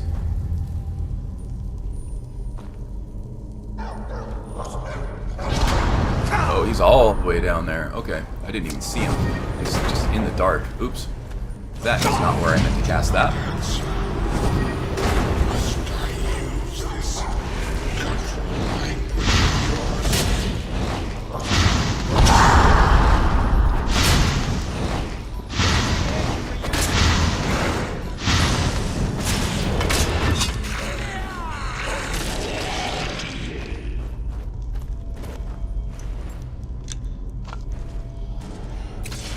Okay, that was pretty effective. That will get stronger with use, as all forgotten magic spells do.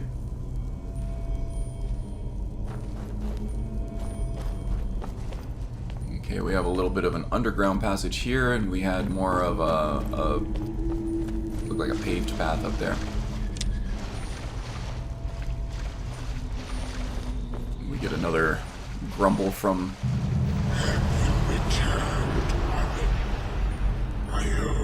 the dragon priest over here.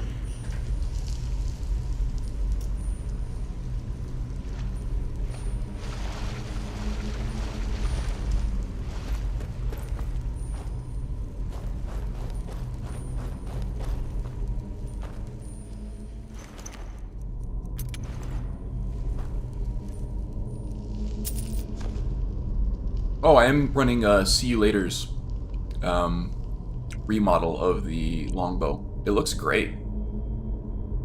He did a great job with this. It almost looks better than the more powerful bows in the game.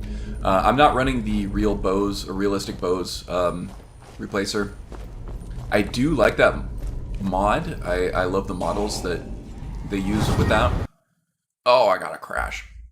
I did just save though, so we should be fine. I do love the models provided by that mod, but what turns me off of it is there's no replacer for the unique bows, like Ariel's bow and the Nightingale bow, and they just end up looking really LARPy in comparison, you know?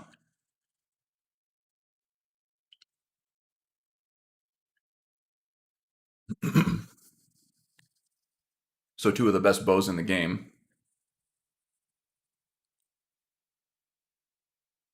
end up looking ridiculous in comparison with all the other ones, so I just keep them all looking ridiculous, I guess. I should download that mod and add it to Mod Organizer, just to have the option for certain profiles that need more realistic bows, like the Gadgeteer concept that I streamed a few months ago.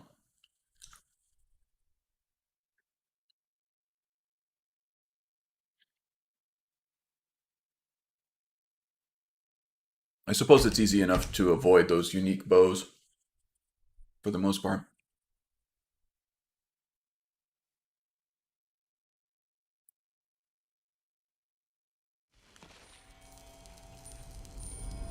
And I guess I could always get into the cast my candlelight spell. I could always get into the creation kit and change the model out on that to something that's provided by the realistic bows mod.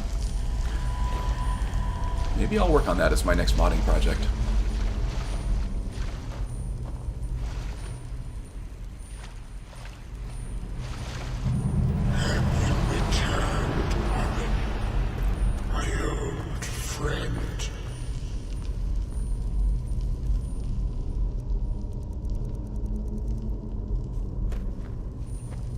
Quick save right here, just in case we crash again. We'll know to avoid this area. We can get right back to where we were with minimal interruption.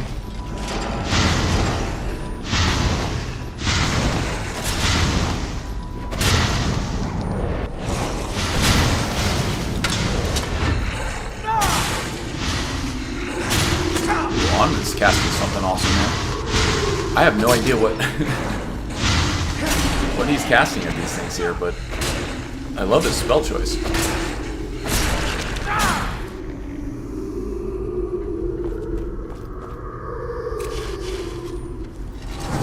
Get some healing in over here, just in case any of you guys took a beating.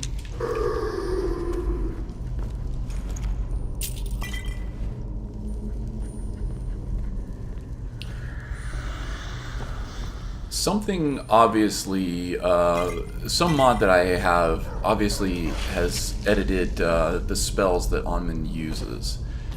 And I'm not sure if it's Immersive College of Winterhold or if it's maybe Arcanum.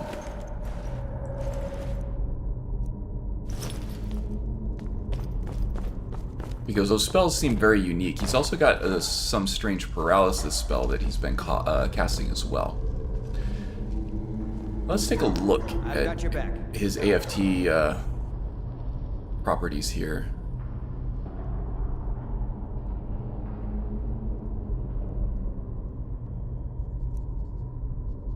Repel Undead, Ebony Flesh, Expel Daedra, Icy Spear, Incinerate, Invisibility, Close Wounds, Thunderbolt, Command Daedra, and Conjure Flame Atronach. Interesting, so I wonder what is causing the paralysis effect then. These all seem like vanilla spells, don't they?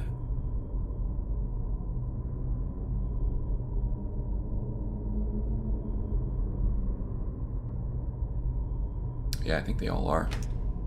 I wonder if... Oh, there's more spells. Ward Greater. Paralyze. There's that paralysis one. I wonder what that other one is he's casting. Maybe it was a staff that he's using. Or Repel Undead, maybe? Might have been Repel Undead. Anyway, I like it. It adds a little bit more personal flair to the follower there.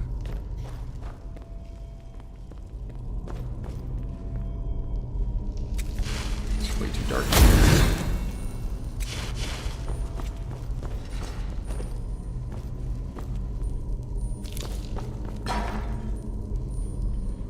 Okay, I know where we're at now.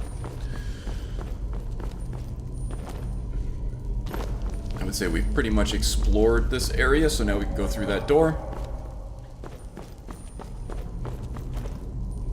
Where the Dragon Priest grumbles were coming from. Ooh, soul gems. Definitely can use those. Just looks like some salt piles there. Not concerned with those.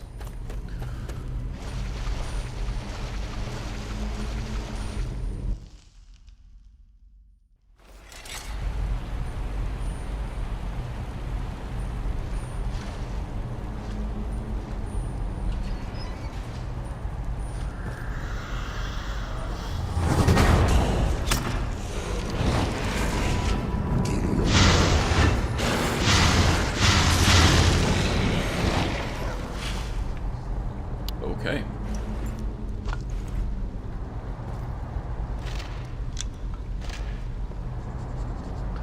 I do want to see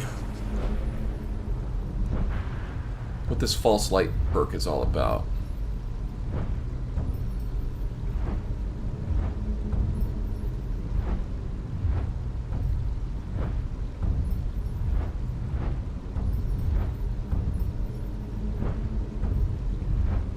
Where is it?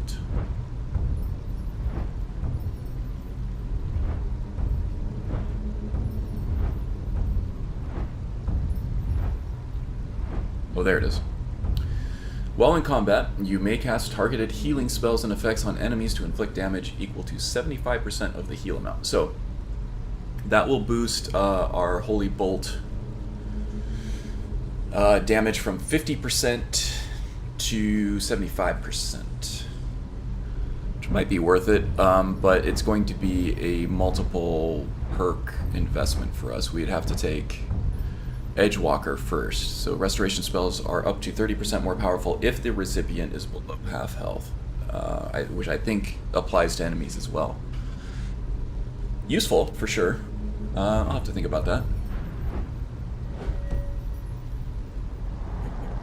Oh, and how's our conjuration levels doing? Are we at 75 there? Oh yeah, awesome. So that means we can take a look at our expert level Triumvirate Shaman spells as well. Where did I come from over here? I think I came from that way. And now I gotta go through this gate. I'm running the lock overhaul. It's a little bit wonky. But every character that I don't plan on using any of the Ordinator lockpicking perks on, I will run that lockpicking overhaul to block locks based on skill level and also add bashing to it.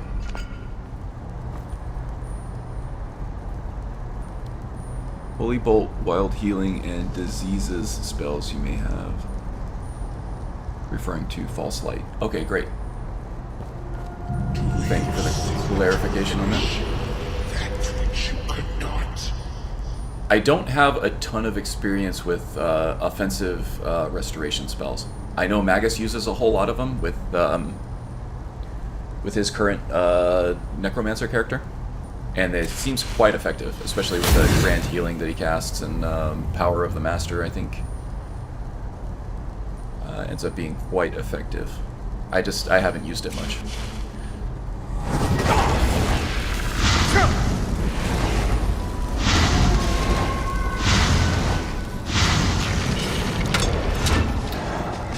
And I think that would also make my healing totem effective as an offensive weapon against undead as well, or anybody else. So False Light is definitely worth it. What the hell is that troll? Getting trolled here, guys. Where the hell did you come from? How'd you get around that way? Oh, I see. I jumped down from there. That's fine. I'm really too concerned about what I'm missing over there. For me to use restoration spells as curses is a bit of roleplay killer, but each to their own, I guess. Yeah, it seems like an odd category to put those curses in.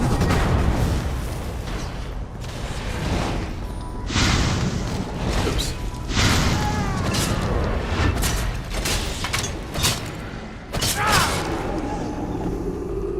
Power attacks are getting quite strong. I like the Ancient Nordic Battle Axe for Brungarr, seeing as how he is an ancient Atmoran. Seems like something that he would have used back in his day. He'd be most comfortable with it. I'm still using the base version of it. There's a honed version of it as well, and I think there's a hero version of it. And I think I can unlock both of those in crafting once I get through a certain point in the Companions questline. So I've been happy to kind of just go with this, and the signature equipment mod that I mentioned earlier has kept that weapon viable for me for pretty much the entire playthrough. I did start off with just the regular old iron axe, and I found this current one organically. I think it was in somewhere like the Claw's Barrow or one of those early level Nordic ruins. And I've used it ever since.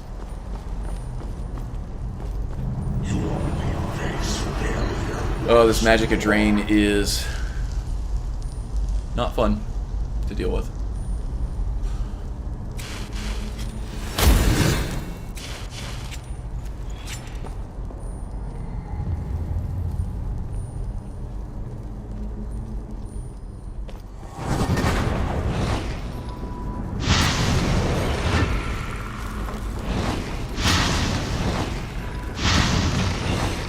Bad aim, bad aim.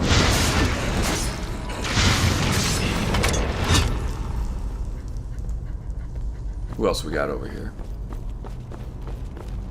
Nothing that I can see. Ooh, gold door. Okay. Gold door. That sounds familiar. Was that a Power Rangers character? Or was that Gold R?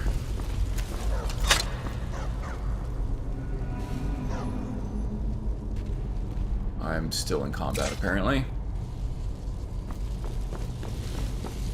Okay, there's a dude up there. He drained my magicka again. Let's see, I think I have a potion.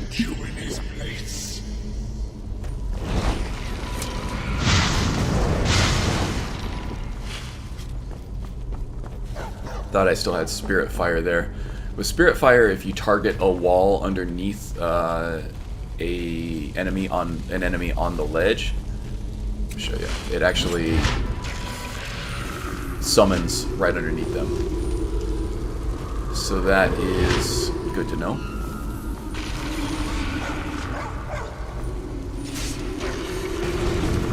Wow, he's got a lot of big magicka and stamina pool to get through there.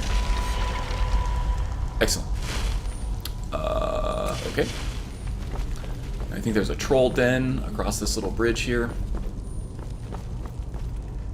So we can switch to our tree totem. These trolls are susceptible to poison damage. Whoa! It's coming at me. That's a quick troll.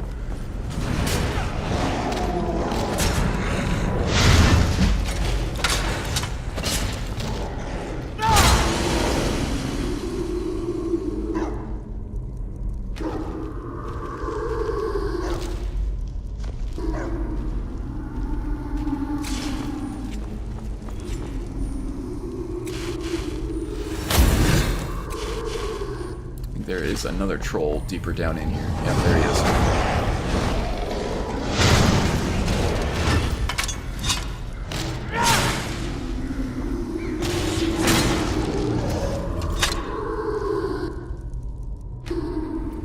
And I believe there's also a chest in here too, with some goodies in it. Ooh, a bloody chest.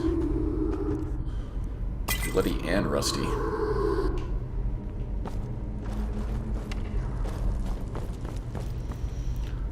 Okay, back to the water totem for the healing effect.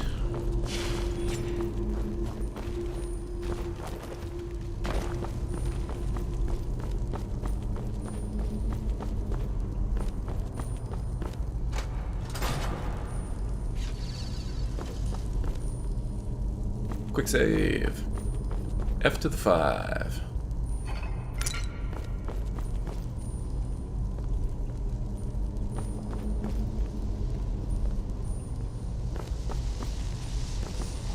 Got a Wisp Mother. This is going to be tough. Interesting challenge, I think. Oh, she's all the way up there. I wonder, actually, if she is vulnerable to the tree.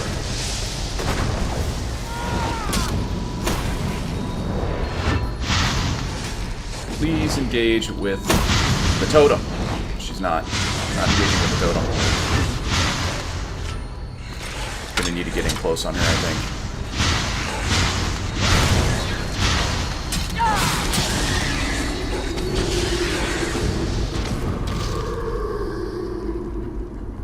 Okay, not too bad. Not too bad there.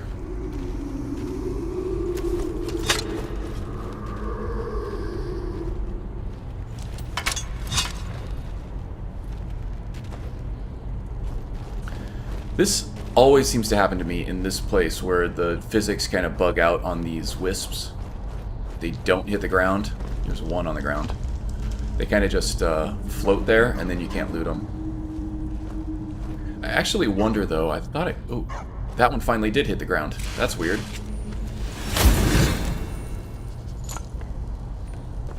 How about this one? Anything? I wonder if I can knock him out of the sky with Unrelenting Force. No. No effect.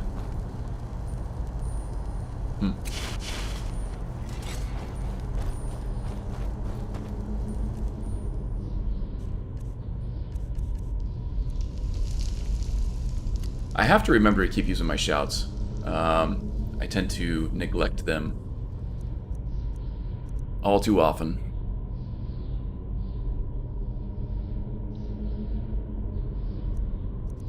Marked for Death tends to be a good choice because it fits with the whole buff and debuff theme that the Triumvirate Shaman spells go with.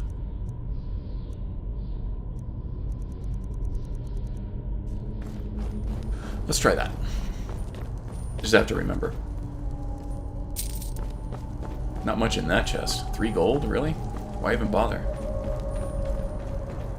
It's more of a piggy bank than a chest. Lost by, I already have it.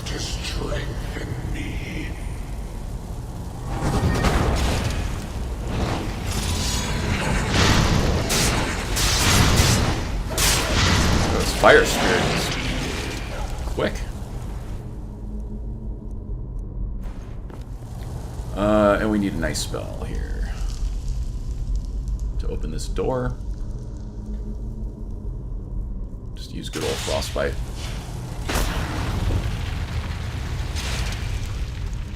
Back to the holy bolt in the right hand.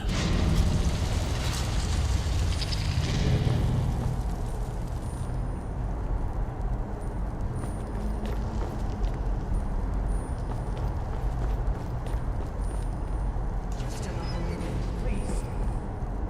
Come on. We can't stop now. We have to keep moving. Where's Elvalie? She was right behind me. Something grabbed me from behind. Before I can do anything.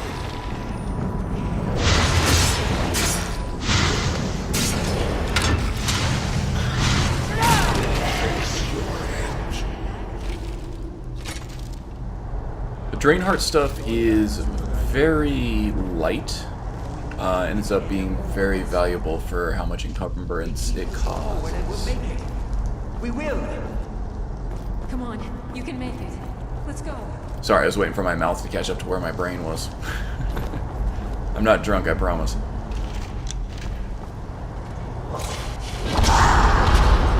Where's that coming from?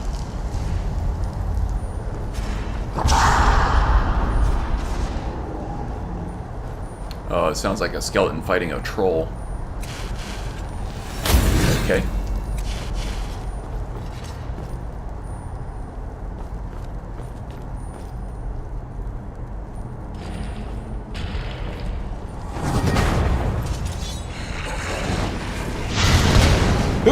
Excuse me.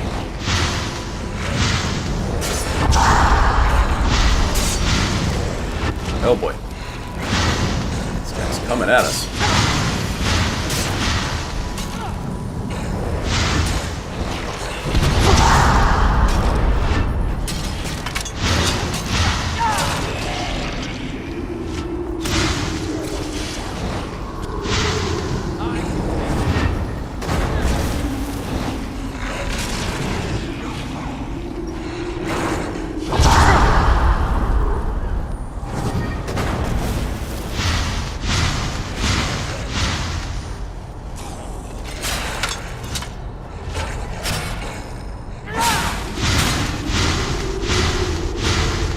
Power attack there to proc the spell fire spell, or spirit fire spell.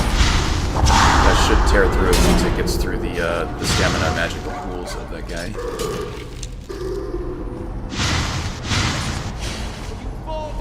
Not enough, though. I can't get in there to do any more damage. I'll let Onman take care of it. We'll go loot these bodies here. He's got it under control.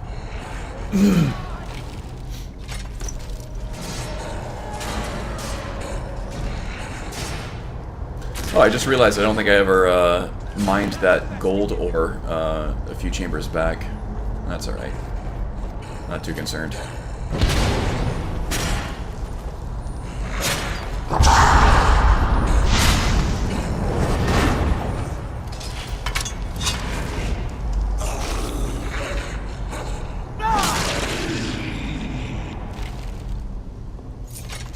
Okay, got in there.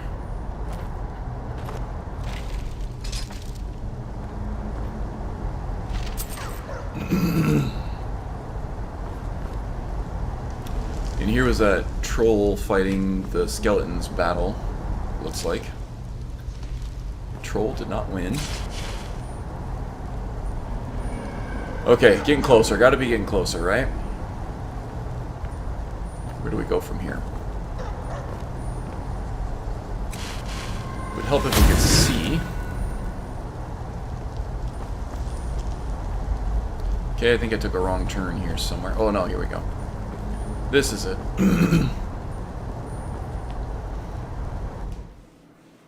Labyrinthian Tribune.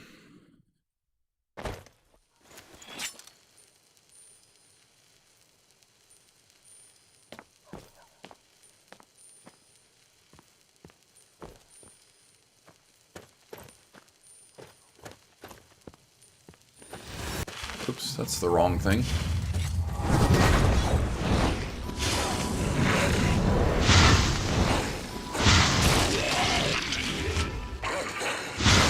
very close to leveling up the Holy Bolt spell there.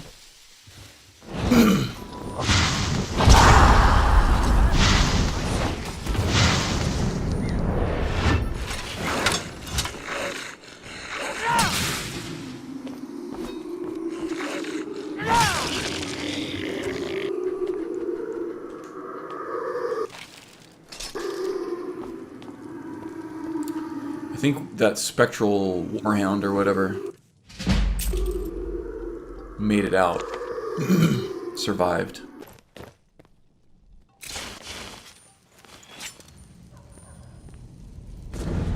Oh, yeah, crap. I always forget about this part. Man, even with the alteration perk increasing the fire resistance, that really does a chunk, doesn't it?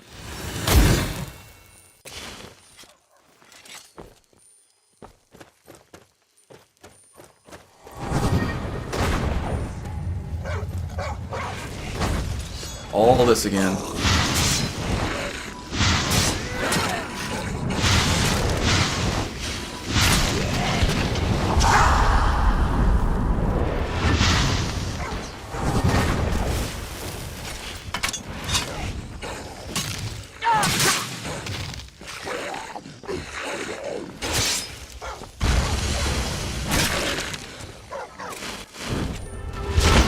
Alright, the healing effect from that water totem is doing its job, but it's slow.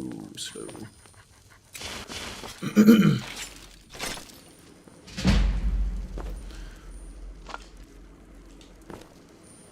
little bit of script lag there from Hunterborn, I'm guessing. Alright. Grab this stuff and do a quick save so I don't have to redo all this crap again. Okay. They're giving us a hint there with that ward spell, and we do have a high restoration level, so I feel like we can use that steadfast ward to get through this. Or, you know, I can also just use the Apocalypse Proof perk and try to time block those fireballs. We'll see. We'll see. Let's see. Where is my... Oh, yeah. I haven't learned the spell yet.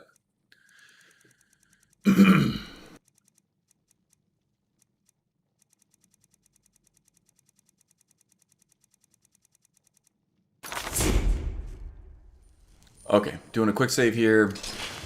I'll try to do it with the axe first.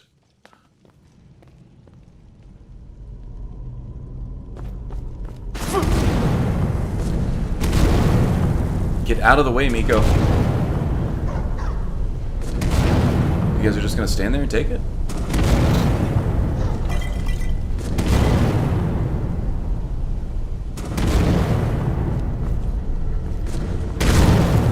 No.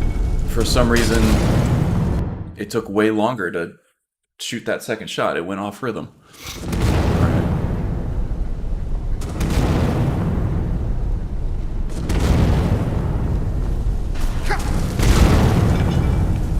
Apocalypse Proof does not seem to be working. I'm gonna try one more time, then I'm just gonna cheese it out with the ward, I think.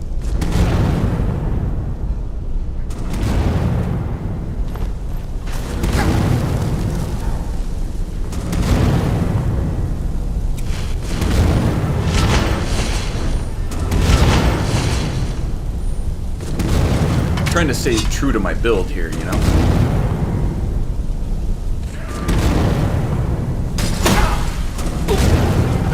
Oh, I blocked the frost rune, and then the fireball got me. I thought the impact was from the fireball.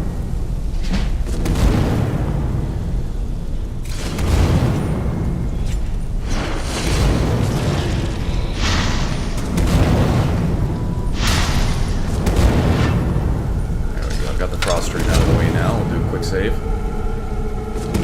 Hey, how come you guys aren't triggering this trap? That's some BS, man. I wonder if I can...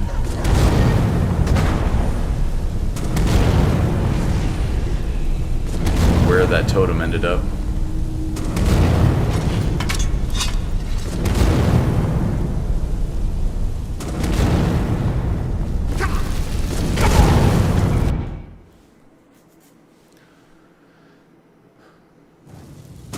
rhythm changes when I move. It attacks much slower when I actually get into the line of sight and block, so I need to start my block slower, I think.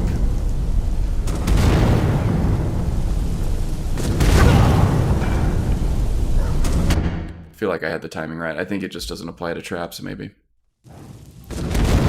Okay, so I might be able to time it and get around that corner of that staircase there. There we go. Now, maybe I can unrelenting force these things off their pedestals.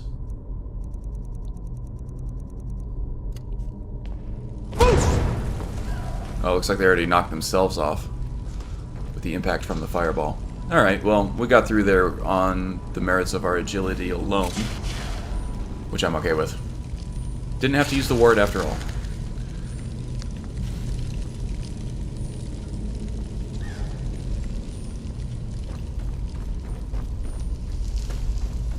How did this thing die? Oh, lose my water totem, I guess.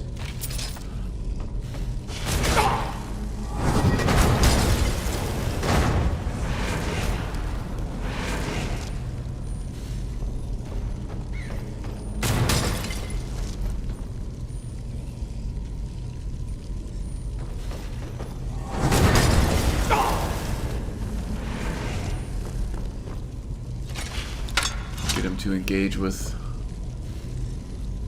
I can't seem to cast a totem up there. Maybe out over there.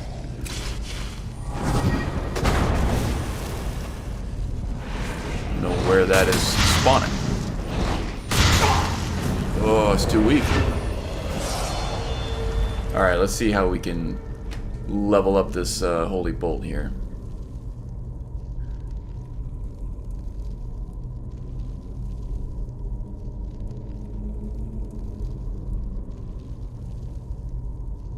Holy Bolt deals twice as much damage to undead. Yes, please.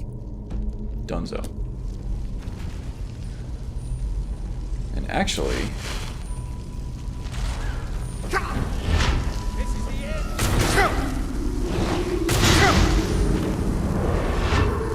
that should help quite a bit.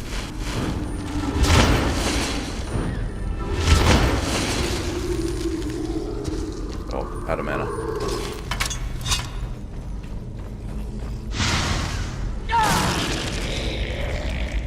Stuck on the train. Get up there. Get up there. Ugh. Dark. Yeah, little terrain funkiness here, I think, causing issues with summoning my totem correctly. Weird spot for a mannequin. But okay.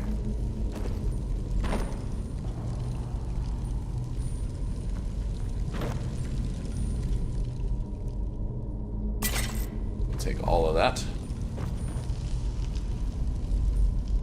Looted all the bad guys already. Okay.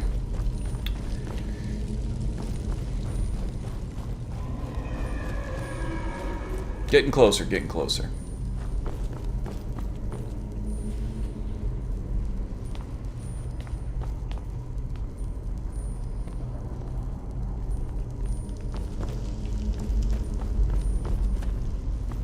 You know, I love the dog companions in this game, but their collision box is like huge. They're like impossible to get around. They almost feel to me like they're just as big as like a cave bear or something from my days with my druid archer. Scorching, I don't know if I have that one yet.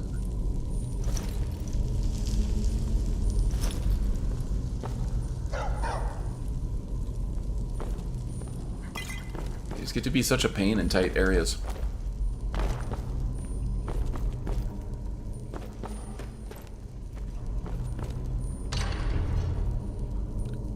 Okay, Magicka Drain. I have some perks that help mitigate that. As soon as I enter combat, I get a boost to both... Yeah, exactly, Bjorn.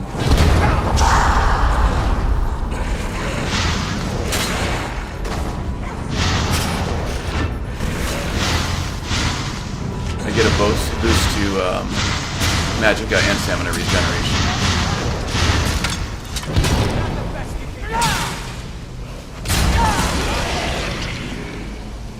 A couple of power attacks takes care of it. Actually, this Drain Blood Battle Axe here might be kind of cool for a shaman character, huh? That's kind of interesting. And I think signature equipment will actually temper that when it's not temperable otherwise. I might experiment with this a little bit.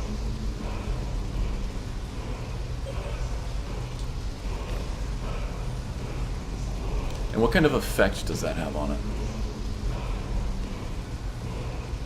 Absorb health. I would rather have an absorb stamina, but absorb health is cool.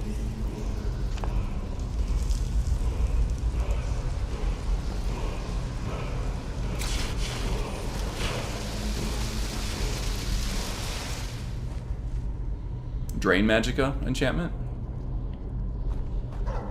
Not absorbs magicka?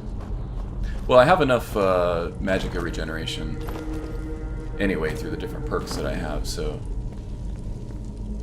I was thinking stamina absorption because that will keep me power attacking. Which keeps the stave of ferocity effects up and going.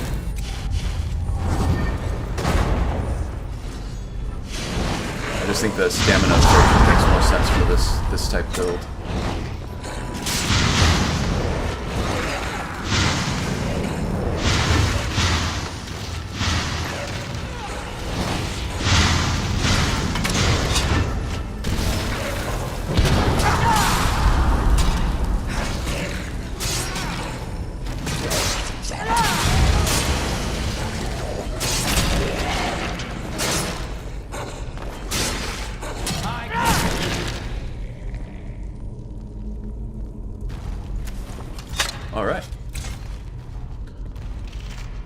When the totems actually draw aggro like they're supposed to, this build does quite well.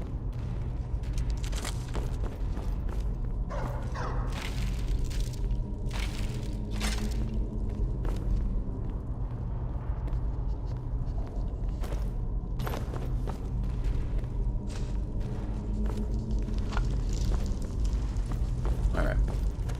We shouldn't have left her there to die. What else could we do? Stay there and die with her? She refused to go on. We didn't have a choice. This is it, you know. Through this door. Can you feel it? We're not going to make it, are we?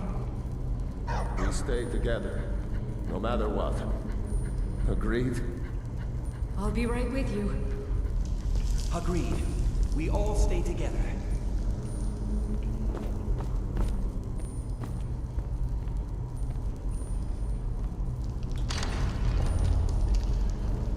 Definitely do a quick save here. Alright.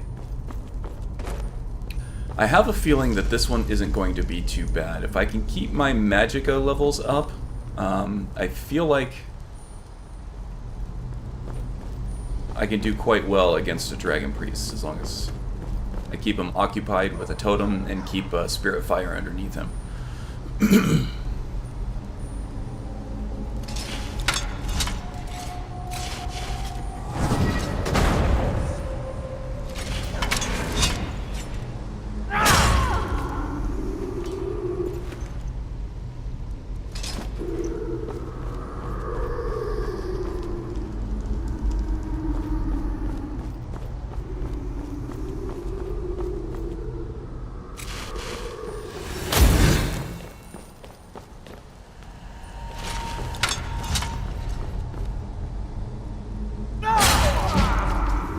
Probably should have quick saved right there, but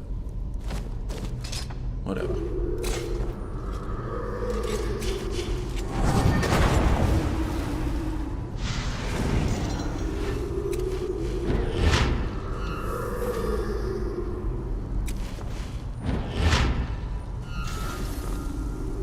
There we go. As long as he stays engaged with Miko there. I feel like Onmund is going to, ooh, that's getting close. Onmund should run in there any second now.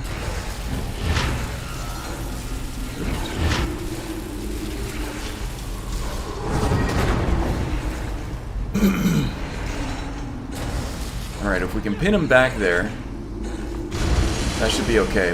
We can run in now.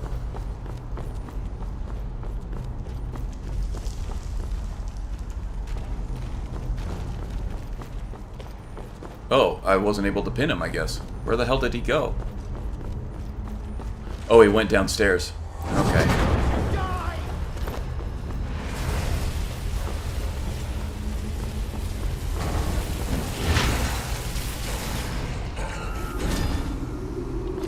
Alright, he seems adequately preoccupied. Let's get in there.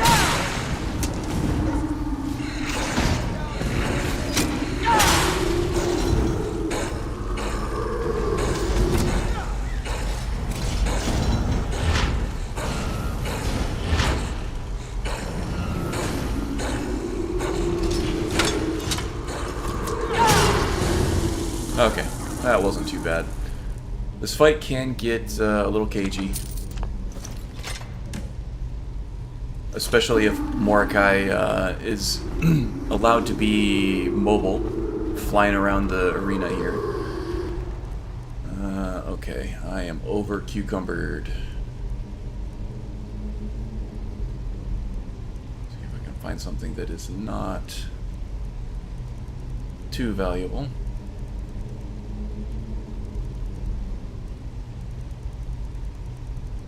Yeah, whatever. Just get rid of the dragon bone.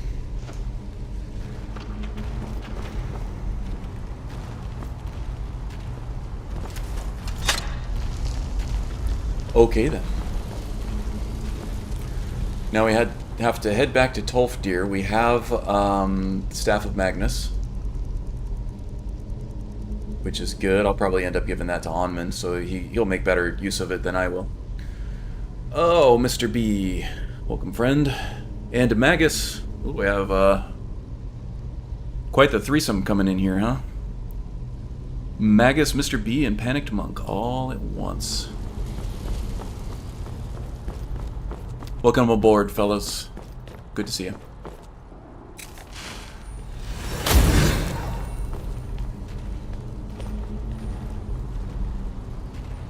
Okay, so that fight went fairly well. It's all about battlefield management with the shaman, I think. We were able to pin Mordecai back with both our ferocious companion here, Miko, and Onmund stayed back, but our totem there kind of kept him pinned in place there too, which was helpful. That allowed him to absorb the full brunt of the spirit fire.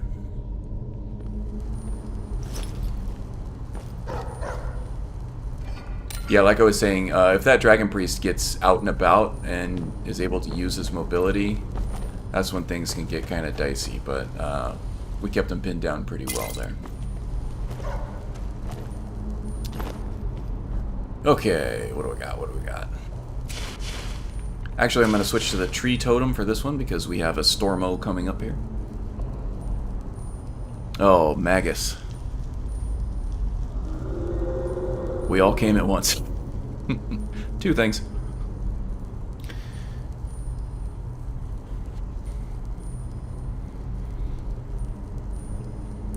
Except, unlike during Magus' stream last night, I'm currently sober. Uh-oh. Were you getting a little messy in that stream there? I'm so sorry. Monk. I had no choice. It was the only way to make sure that monster... I was in the stream for quite a while, and then I had to stop to go eat dinner and hang out with the wife and stuff, but that ended up being a marathon session by Magus. It sounded like he was there for, what was that, like an 8-hour stream?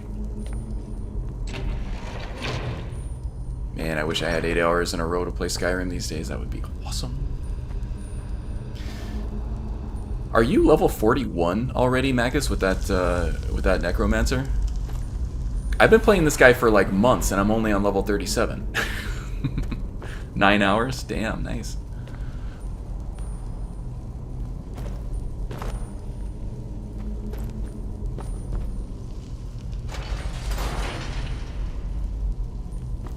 Let's get this thing out here first and foremost. It should last through this guy's soliloquy. Ankana was right. You are dangerous. I'm afraid I'll have to take that stuff from you now. Ankana MBSO update, huh? You know, it's funny. I've actually been I haven't been modding, doing any mod authoring, but I've been learning a game engine. I'm gonna try to make my own game here. Not that I need another project on my plate, but I've been learning the Godot game engine, which is free, and so far it seems pretty self-explanatory. Well, not self-explanatory, but easy to understand anyway. Oh my god.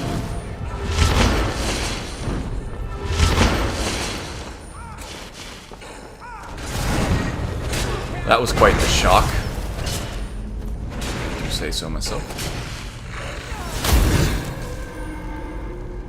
Yeah, I want to make a 2D platformer beat 'em up with some RPG elements to it. Very martial artsy, but you also learn some new techniques, and as you defeat different master martial artists of different styles, you kind of learn techniques from those styles that you can strengthen using points as experience. Kind of like a Mega Man type thing with the Robot Masters, I think. So I have the idea. I even have ideas of how to program these things behind the scenes. I'm a software engineer in real life, so I do have programming experience. I know how to program some of these things. I just need to learn the ins and outs of the engine. I think it'll be a fun project. The art thing, I think, is just coming up with the art. I think I might go pixel art with this one. That might be the least the path of least resistance for me, because I am no artist, and I don't really want to spend the money on commissioning artists unless, you know, this becomes a more serious thing, and I feel like the game gets to a point where I can actually sell it. But yeah, there's a lot to learn right now at the moment. So taking it slow. Don't need any more obligations at the moment, so being forgiving with myself. Trying to see if I can finish up the tailoring mechanics so I can do a new release. Nice. That sounds like a nice feature set to add to that mod. Nice little upgrade there. Okay, Stormo. Yeah, so Brungarr here is developing quite the disdain for these Thalmor goons. Reminds him quite a lot of the Aliads back in the day that tried to storm Sarthal to get to the Eye of Magnus. At least in the alternate history timeline that I've made up for Brungarr here.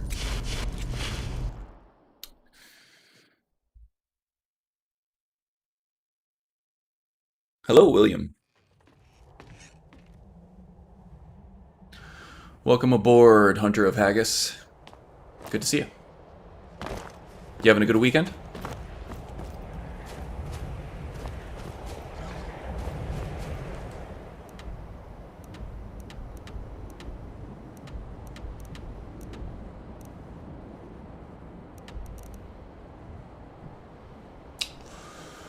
Okay, we need to hoof it all the way back to Winterhold now. Let's see, I've been going for 3 hours. Probably just about time for me to call it a day. But I kind of want to get to the end of this encounter by the end of the stream here.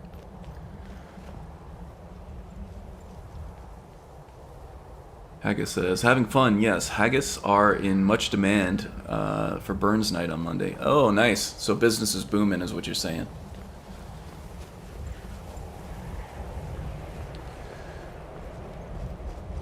Pastor says, story-wise, did anyone explain to him who the Thalmor are and what they do in the province? It seems reasonable that they would have, right?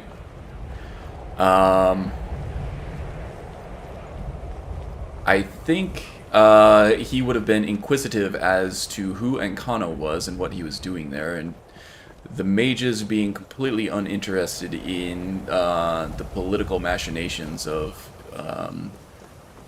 the dynamics of the Civil War and the Imperials, the Stormcloaks, and the Thalmor, and all of that. Probably just gave him the quick Cliff's Notes version of it. Just basically that, you know, the Thalmor are kind of elven elitists.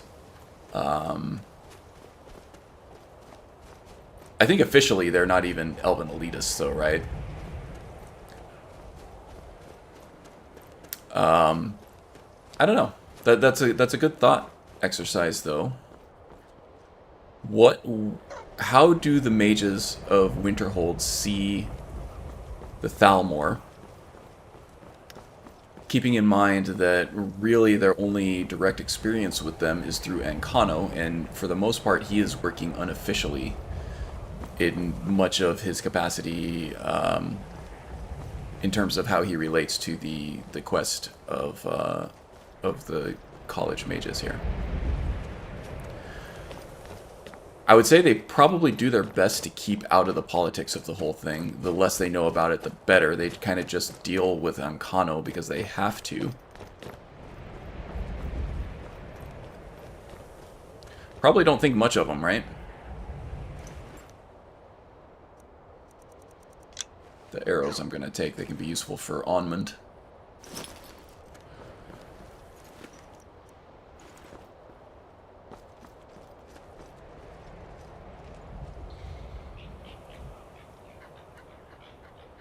You launched a haggis into space? That sounds festive. Oh, Magus is all into Elven supremacy now. All into how awesome the elves are, all of a sudden. Actually, your elves does seem pretty awesome. I've never seen Power of the Master used in that way before. It is ridiculously powerful. That's what that spell is called, right? Pretty awesome. Heimski? I think I'm just going to call him Heimski from now on. Has a nice ring to it.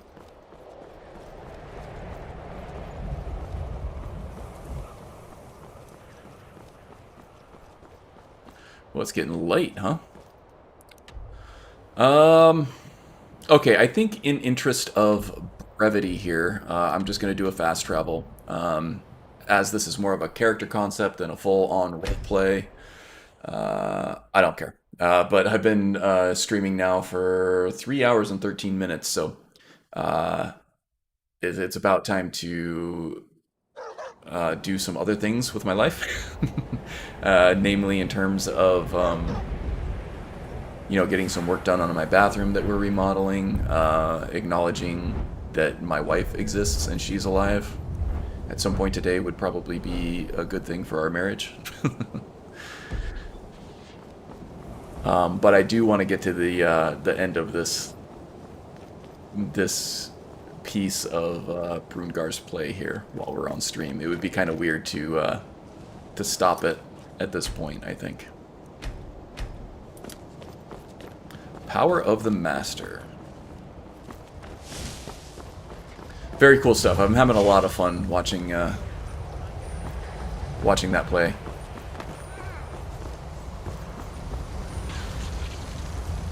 More anomalies? Freaking anomalies. Okay, somebody got them. Alright, we're going to need to make use of the Staff of Magnus here. So we'll have that in our menu for quick access. Keep it in our right hand. We'll have a totem ready to go in our left hand. Okay, that should do it, I think. And then if we have to switch to our battle axe, we can do that. If we switch away from our battle axe, we get our we get our staff back. Alright, Tolfdir, what's going on here? You have it then. Let's hope it's No rest for the wicked indeed. Let's see. Why are you all the way out here? Look for yourself. Ancano's power is growing. We can't crack whatever magic he's using to shield himself. I hope. Oh, you hit affiliate last night. That's awesome. Congrats indeed. And what's the deal with Mirabelle? Is she trapped in there still? She didn't make it. Uh-oh. When it was clear we were going to have to fall back, she stayed behind and made sure the rest of us were all right. So she died an honorable death. I will remember her well. But no time to grieve. Let's get in there, shall we? I'll be right behind you. That's kind of a cool look with the staff on the back there, along with the battle axe. Very cool indeed. I like it.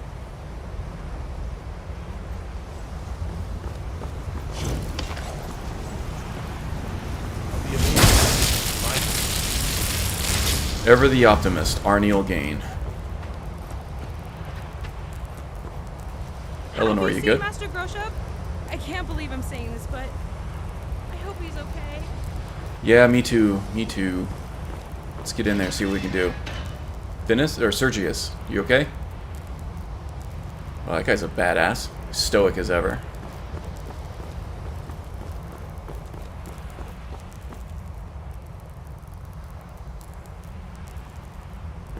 Alright, let's get in there, shall we? Now, this tends to be kind of buggy in my mod loadout here. So what I'm going to do is make a hard save right here. Because sometimes this the scripts that are needed to complete this quest don't trigger for me when I go in this door. So we'll see what we can do here.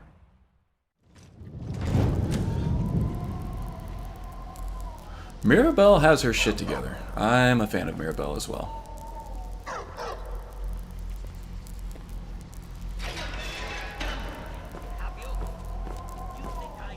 The fact that he is, his dialogue has been triggered is a good sign here. The power to unmake the world at my fingertips. And you think you could do anything about it?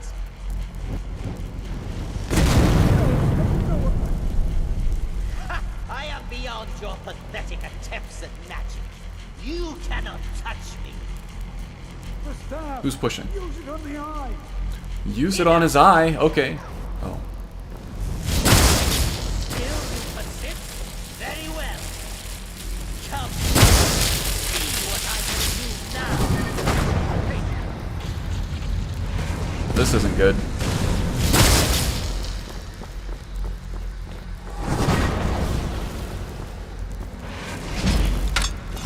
Where'd he go? Where is he? Where is this doofus? Oh, there he is.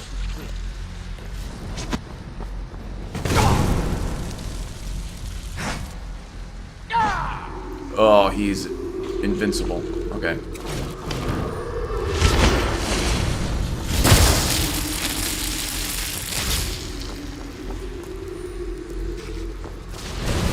Okay, he is going after our totem, which is great. We want him doing that.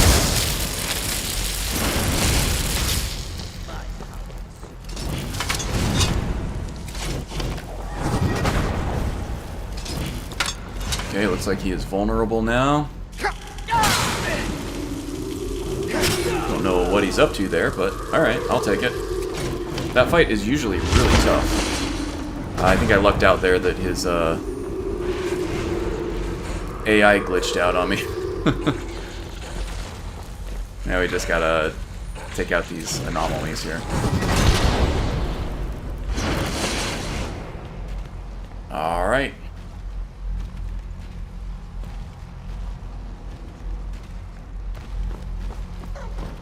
I think we just gotta wait for the Sigix to show.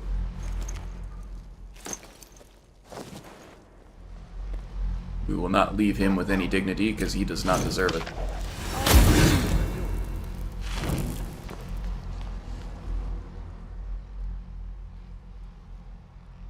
So what do we do now? I don't know.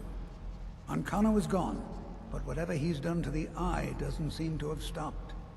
I have no idea what to do. Quaranir. We knew you would succeed. Your victory here justifies our belief in you. You have proven yourself more than worthy to guide the College of Winterhold.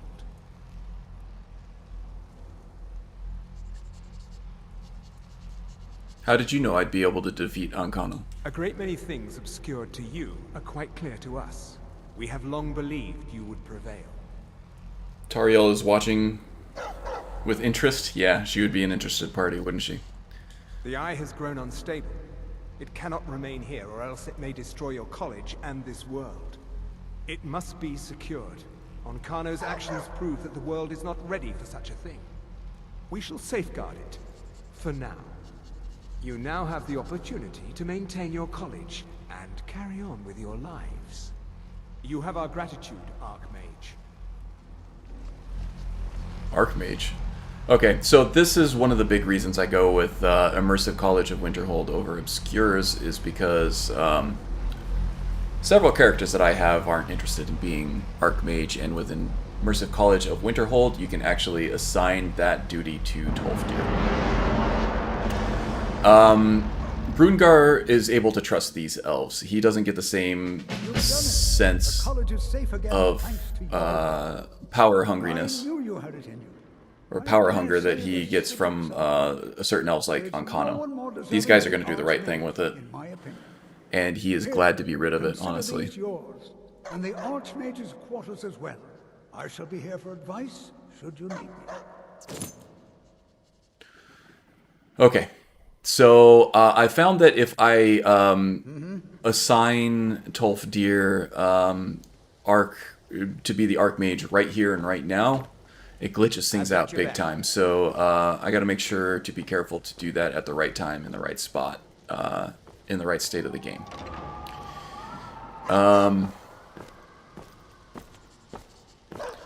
Alrighty there, Onmund. Still here. I am cucumbered quite heavily. If it will help you, then certainly. I think I have at least one staff to give you here.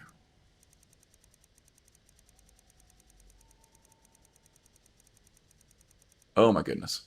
I thought I was in the weapons menu. I was not. Staff, there we go. We'll let Onmund be the keeper of the Staff of Magnus. How about that? And I don't think we're cucumbered anymore. Oh, we are still cucumbered. Yikes. Alright. Well, I think in the meantime,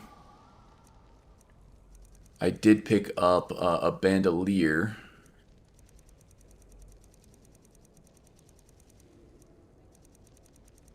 From one of the Imperials back there. There we go. That should do it. Alright, I can run again. How does that look, by the way? I don't even see it.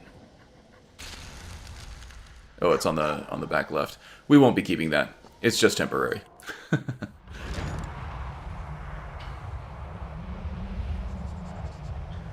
Oh, okay, so there is a mod for it. I'll have to look into that. That's good, because Immersive College of Winterhold is in my main mage profile.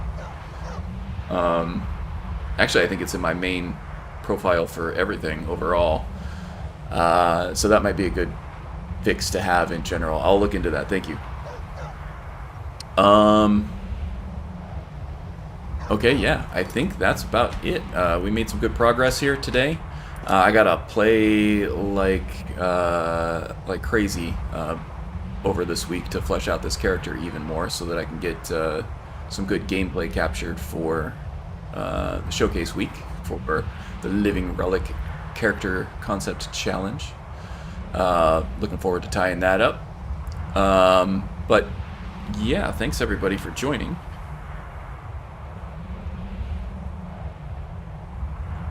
Oops. Thank you everybody for joining on Brungarr the Mammoth-Ban's adventures here. I'll see y'all next week, and in the meantime, I hope you have a good weekend, a good rest of your week. Stay safe and be well, okay? Oh yeah, no problem, Magus. I know you were up late. No problem. All right, see you guys.